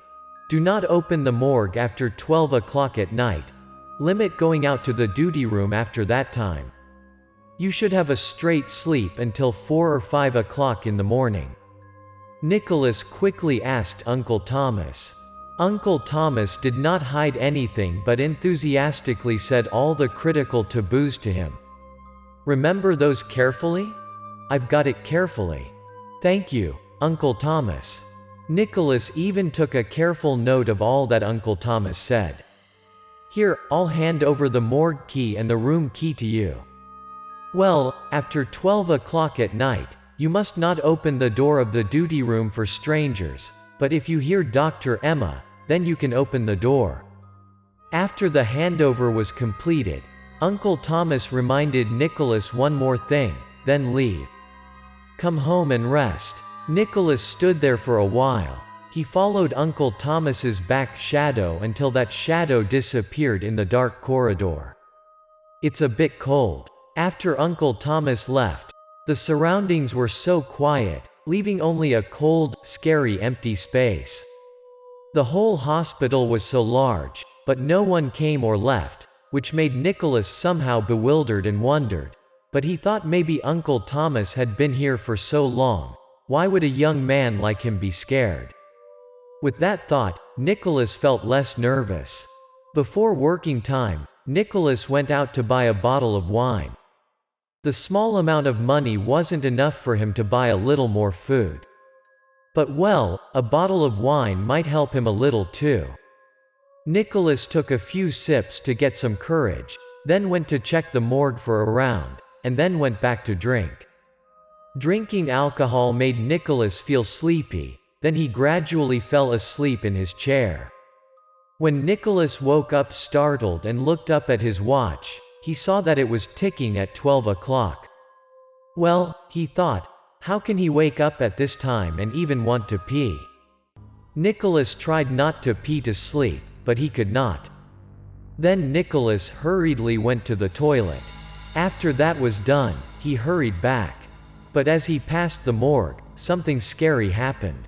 There was a knock on the door, sounding hard from the inside of the morgue. Nicholas feels strange. Before he could think of anything, his hands and feet were faster than his brain. He found himself taking out the key, inserting the key into the lock, and about to open the morgue door. After 12 o'clock at night, no matter what you hear, don't open the morgue's door. As soon as the key was inserted inside, Nicholas suddenly recalled what Uncle Thomas told him. Nicholas quickly pulled out his key in panic, then quickly ran back to the duty room. The path from the morgue to the duty room was a little bit. But for some reason, he was struggling to breathe, sweating all over his body. As soon as Nicholas pressed the lock on the door of the duty room, a knock suddenly rang out. The second knock at midnight made Nicholas startled. Nicholas's hand was faster than his brain. It was about to open the door when Uncle Thomas's words were echoing in his ears once more. That the sound not to open the door of the duty room for strangers after 12 o'clock. Open the door for me. Nicholas quickly withdrew his hand back. He did not understand why he was going to disobey Uncle Thomas twice, almost opening the door. Who are you? It's already late, and why are you knocking on the door so loudly? There was a female voice outside. Nicholas heard that it was not Dr. Emma's voice. He quickly spoke to the person who was knocking on the door outside. Quickly open the door for me. I have an urgent business. It's midnight now. What's so urgent? Come back tomorrow morning. Nicholas kept saying sentence by sentence to the woman outside without opening the door for her. I just dreamed of my son asking for help. He said that he was not dead, but he was trapped inside the morgue. If you don't help him quickly, he will die. The woman outside noticed that Nicholas still refuses to open the door for her, then tearfully begged Nicholas to open the morgue to search for her son. Nonsense. Madam, how can someone who has been taken to the morgue be alive? Are you kidding me? No, I'm not joking with you. Quickly open the door. Nicholas heard what the woman outside said. Recalling the knock at the morgue earlier, he felt scared. He couldn't believe her words. Madam, it's not like I don't want to help, but the rule here is not to open the morgue after 12 o'clock at night. Don't knock on the door in vain. I don't want to go against the rules and get fired. Nicholas noticed that the people from the outside had no intention of going, so he took out the hospital's regulations to threaten to get the woman away.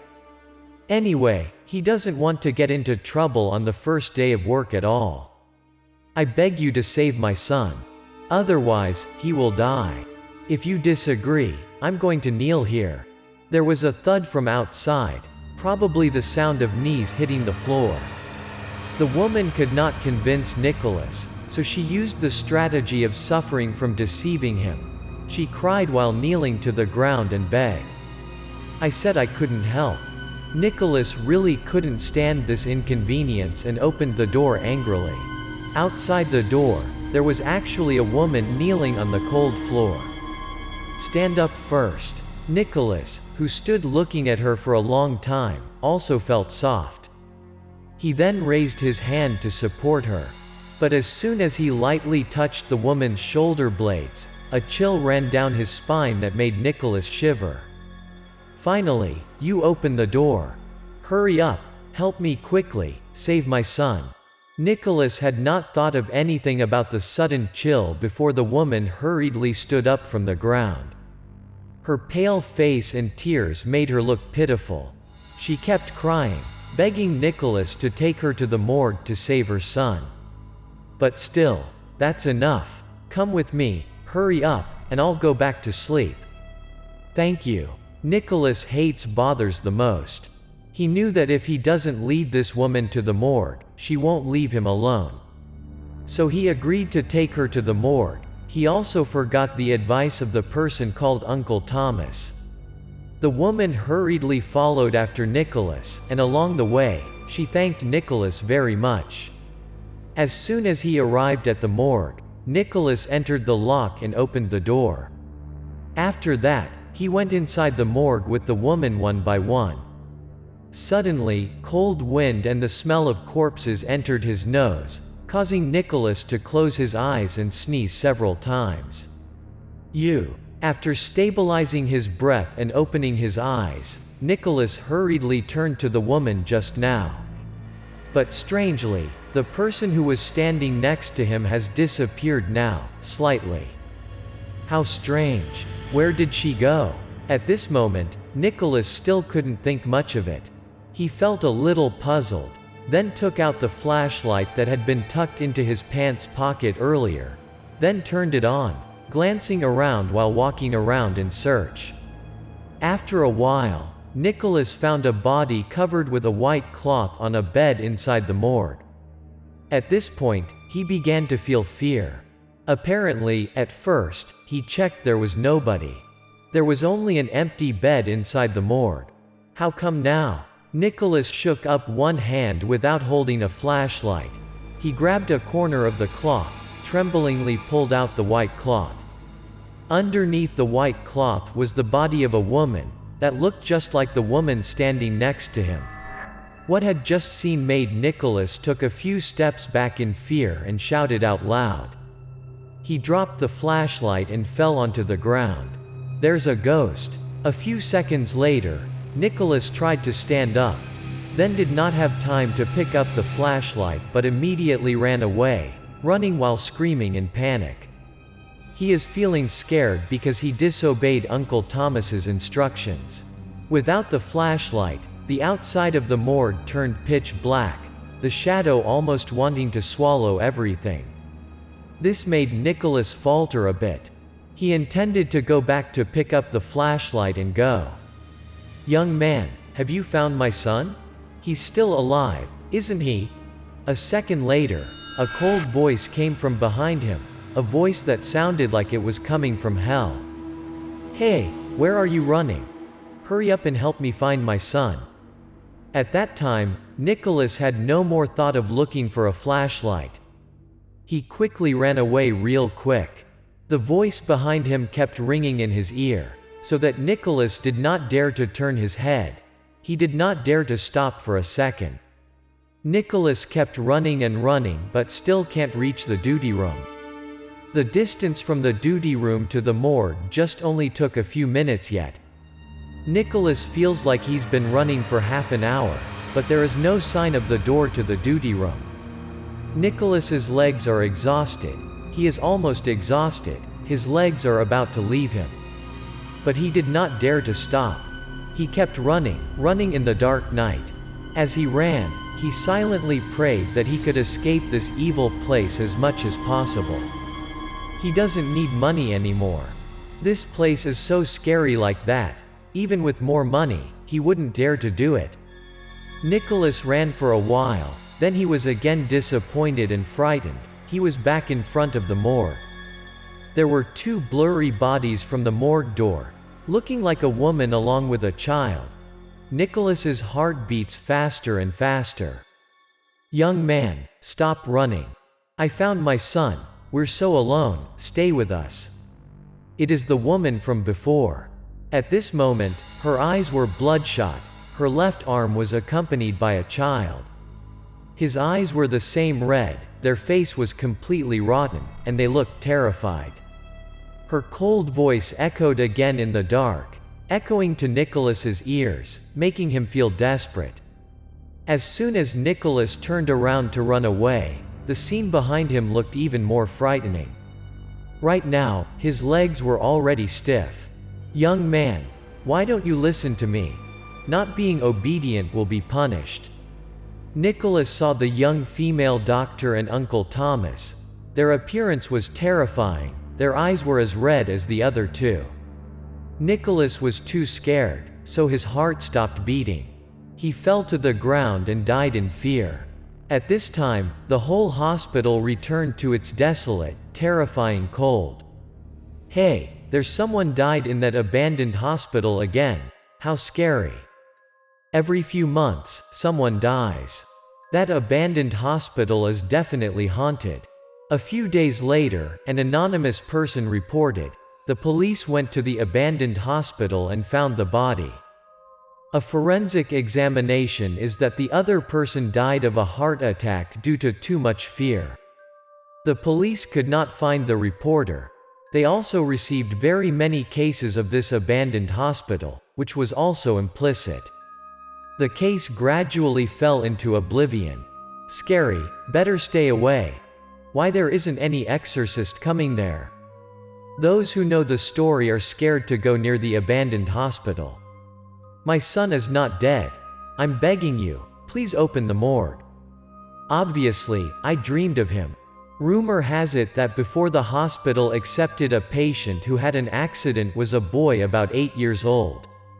The boy was injured too badly to survive. But the mother insisted that her child was not dead, went to the hospital all day to ask to open the morgue, but no one agreed with her. You are so cruel. I will make you bury with my son. Finally, the mother went mad and set fire to the hospital. Most of the people there escaped. Only the young Dr. Emma and Uncle Thomas guarding the morgue. They died in a sea of crimson flames. From then on, every few months, anonymous people report strange deaths inside that hospital. At first, the police tried to investigate but then were helpless. Many shamans came to see. They said that the resentment was too heavy, no one could support it. In a specific corner of the small city, the recruitment paper appeared again. There would be another unlucky guy at that time. Recruiting staff to work at the morgue. Working time from 8 p.m. to 6 a.m., $300 per month. Don't know when the story of that haunted hospital can be stopped.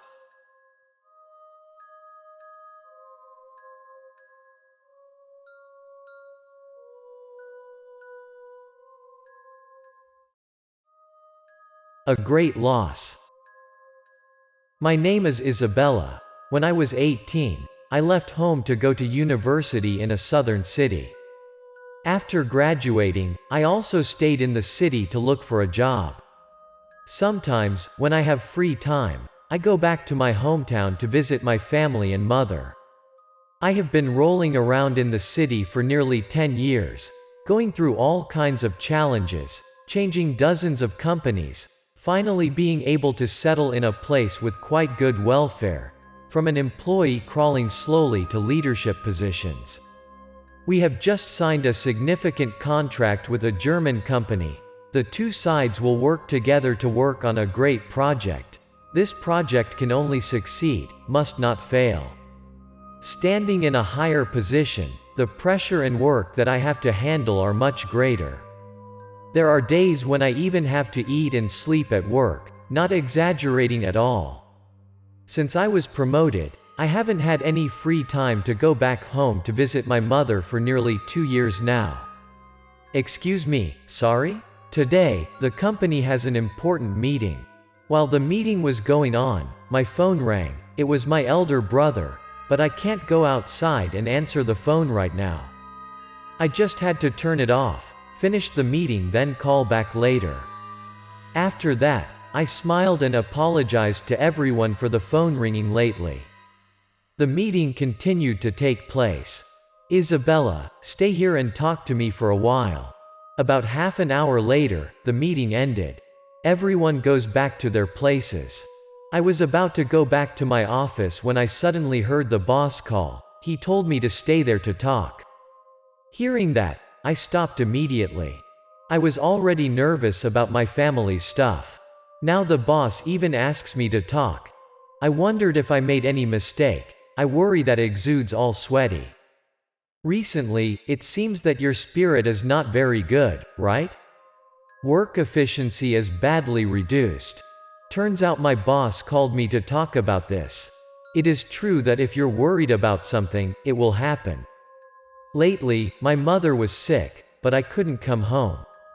My brother was acting impatient, which made me can't stop worrying, so lately, I have also felt my spirit decline and lost my concentration.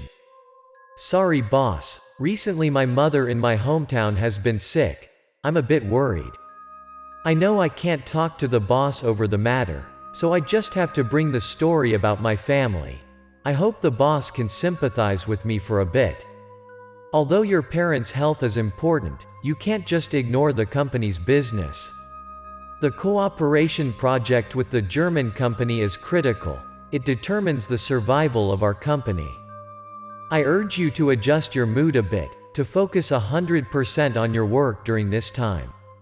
After passing this stage, I will grant you a long vacation to take care of your old mother. Yes, I know, I will balance everything. Thank you, boss. Fortunately, this time the boss did not blame anything too hard, but it seems that it's still a long way to talk about that vacation. After talking to the boss, I went out of the conference room to return to my office. On the way, I took out my phone, checked the call earlier, and pondered for a while. The caller was my eldest brother. Since I went to university in the city, my brothers and I rarely communicate with each other, only if there is an urgent matter. Lately, my brother said my mother was sick, urging me to go home urgently, once every few days, but how can I come home at this time? Hello, brother? It's me. Didn't I tell you that I have a significant project lately? I'm swamped, so I told you to limit calling me. Why do you keep calling? Do you know that earlier I was in a meeting when you called? As soon as the phone was connected, I was pissed off with the person on the phone. Oh, now that you are good, you have enough feathers to fly, then you start using that tone to talk to me. I said that mom has been sick for a month, but she can't see your face. She keeps saying that she misses you. So that's why I call, if not I won't give a damn to call you. Arrange your time and come home, don't be so greedy for the money and work. My brother also seemed very angry when he heard what I said. He replied to me in an annoyed tone. How can you even say that? Am I so greedy for money that I even disregard my mother's illness? I said I can't go home right now. Do you even understand human language after all? I have recently been under pressure at work, plus constantly being criticized by my relatives. It all makes me almost go crazy. What does my brother understand? How can he understand how hard it was for me to make it to where I am today? We ended the phone call in an unhappy state. I returned to my office sadly. Once I was sitting on the chair, I felt like I acted a bit too much with my brother. But it can't be helped, I don't want it either, but he keeps pushing me in such a way. I look at the picture placed on the table, then pick it up and stare. It is a picture of the whole family that I always carry with me. Ever since I moved into this office, the photo has followed me neatly on my desk. There are 5 people in my family, including my father, mother, eldest brother, second brother, and me. When I was 15 years old, my father had an accident and died. My mother got sick after that. It took a long time to regain her health, but it was much weaker.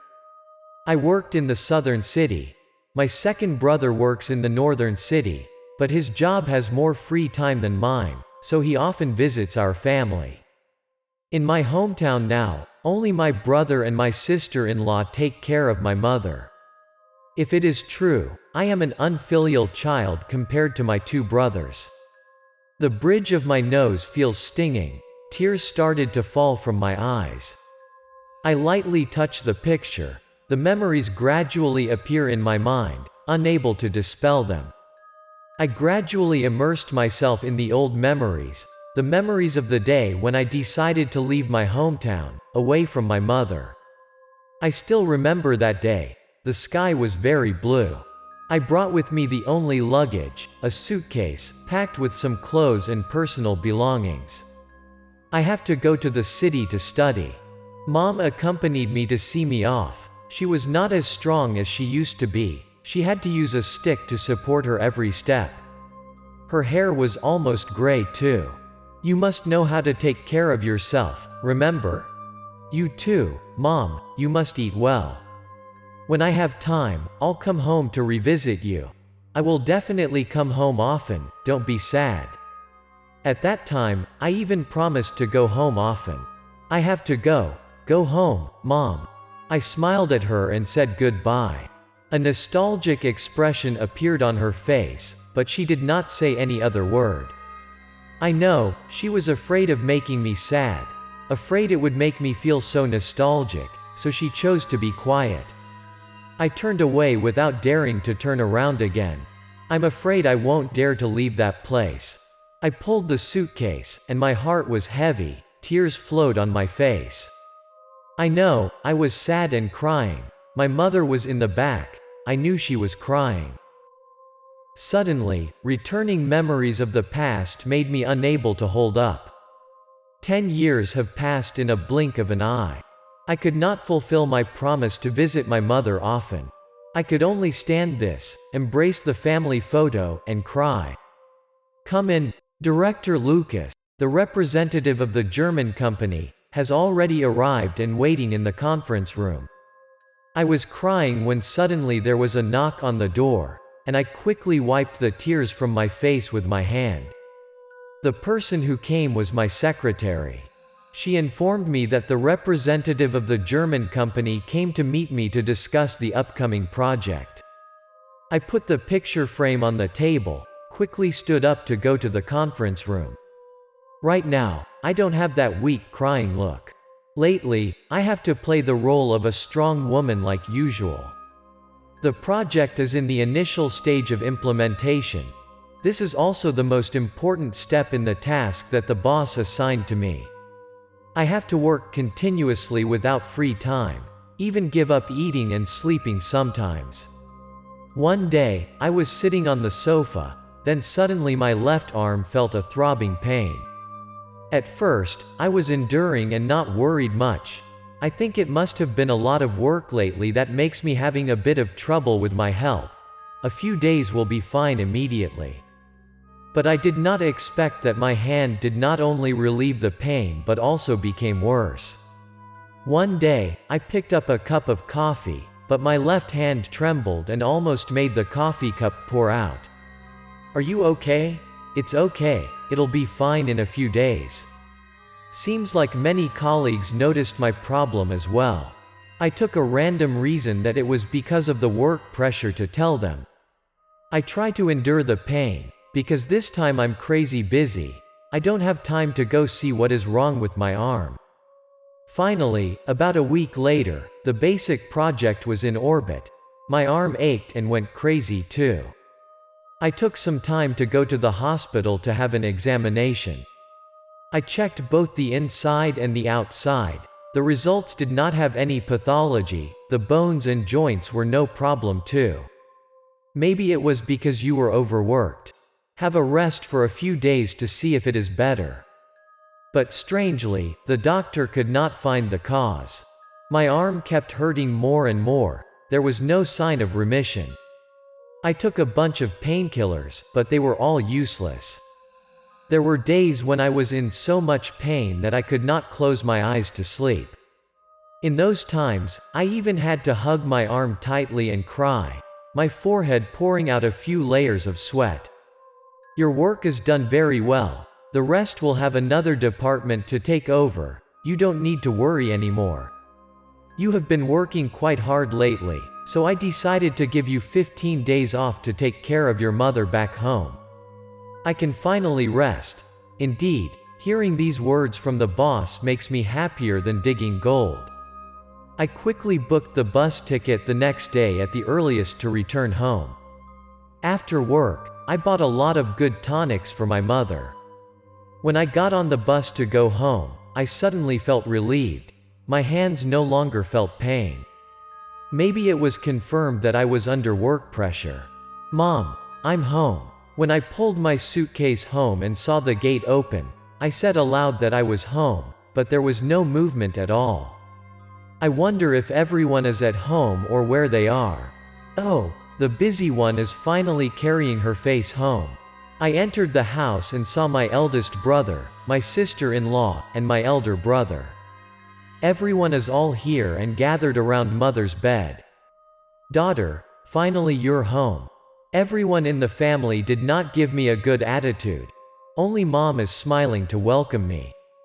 She seems very happy, her face was even brighter. Mommy, I'm sorry. I'm an unfilial child who can't come home early. I also understand that I am not right, so I don't blame everyone for being uncomfortable. I hurriedly walked over to my mom's bed, tears flowing down my face. Don't cry, don't cry. I know you all have a hard time. Mom is always thinking and worrying about us, never blaming us even once. I can't stop crying. Suddenly, the pupils in my eyes narrowed. I saw something that surprised me, mixed with pain. On my mother's arm was an ulcer, which seemed to be quite infected, and looking closely, I can even see her bones. That ulcer was the same place where my arm was hurting. Maybe God could not accept an unfilial child like me, so he wanted me to bear that pain with my mother. The following days, I spent all my time looking after and talking to my mother. I see her face much brighter than the day I first returned. Mom finished everything I cooked and complimented me on cooking well. We had such peaceful and happy days. I wish this time could stop forever, so that this moment will never be over. I also wish she could be cured.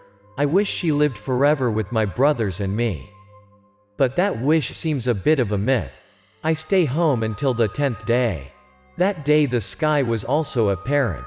My mother passed away relatively quietly and gently. The brothers and sisters wept and cried for half a day because of this pain. I stayed for the last few days to take care of my mother with my brothers. Maybe Mom has gone to heaven. After the funeral ceremony is over, I have to book a ticket back to the city. While sitting in the car, my heart aches a little. I know that from now on, there isn't a person in my hometown who is always looking forward to me anymore. There's no longer someone I love. I regret that I couldn't be with my mother more, but now it's too late to regret. Whoever has parents, please cherish and spend more time with them.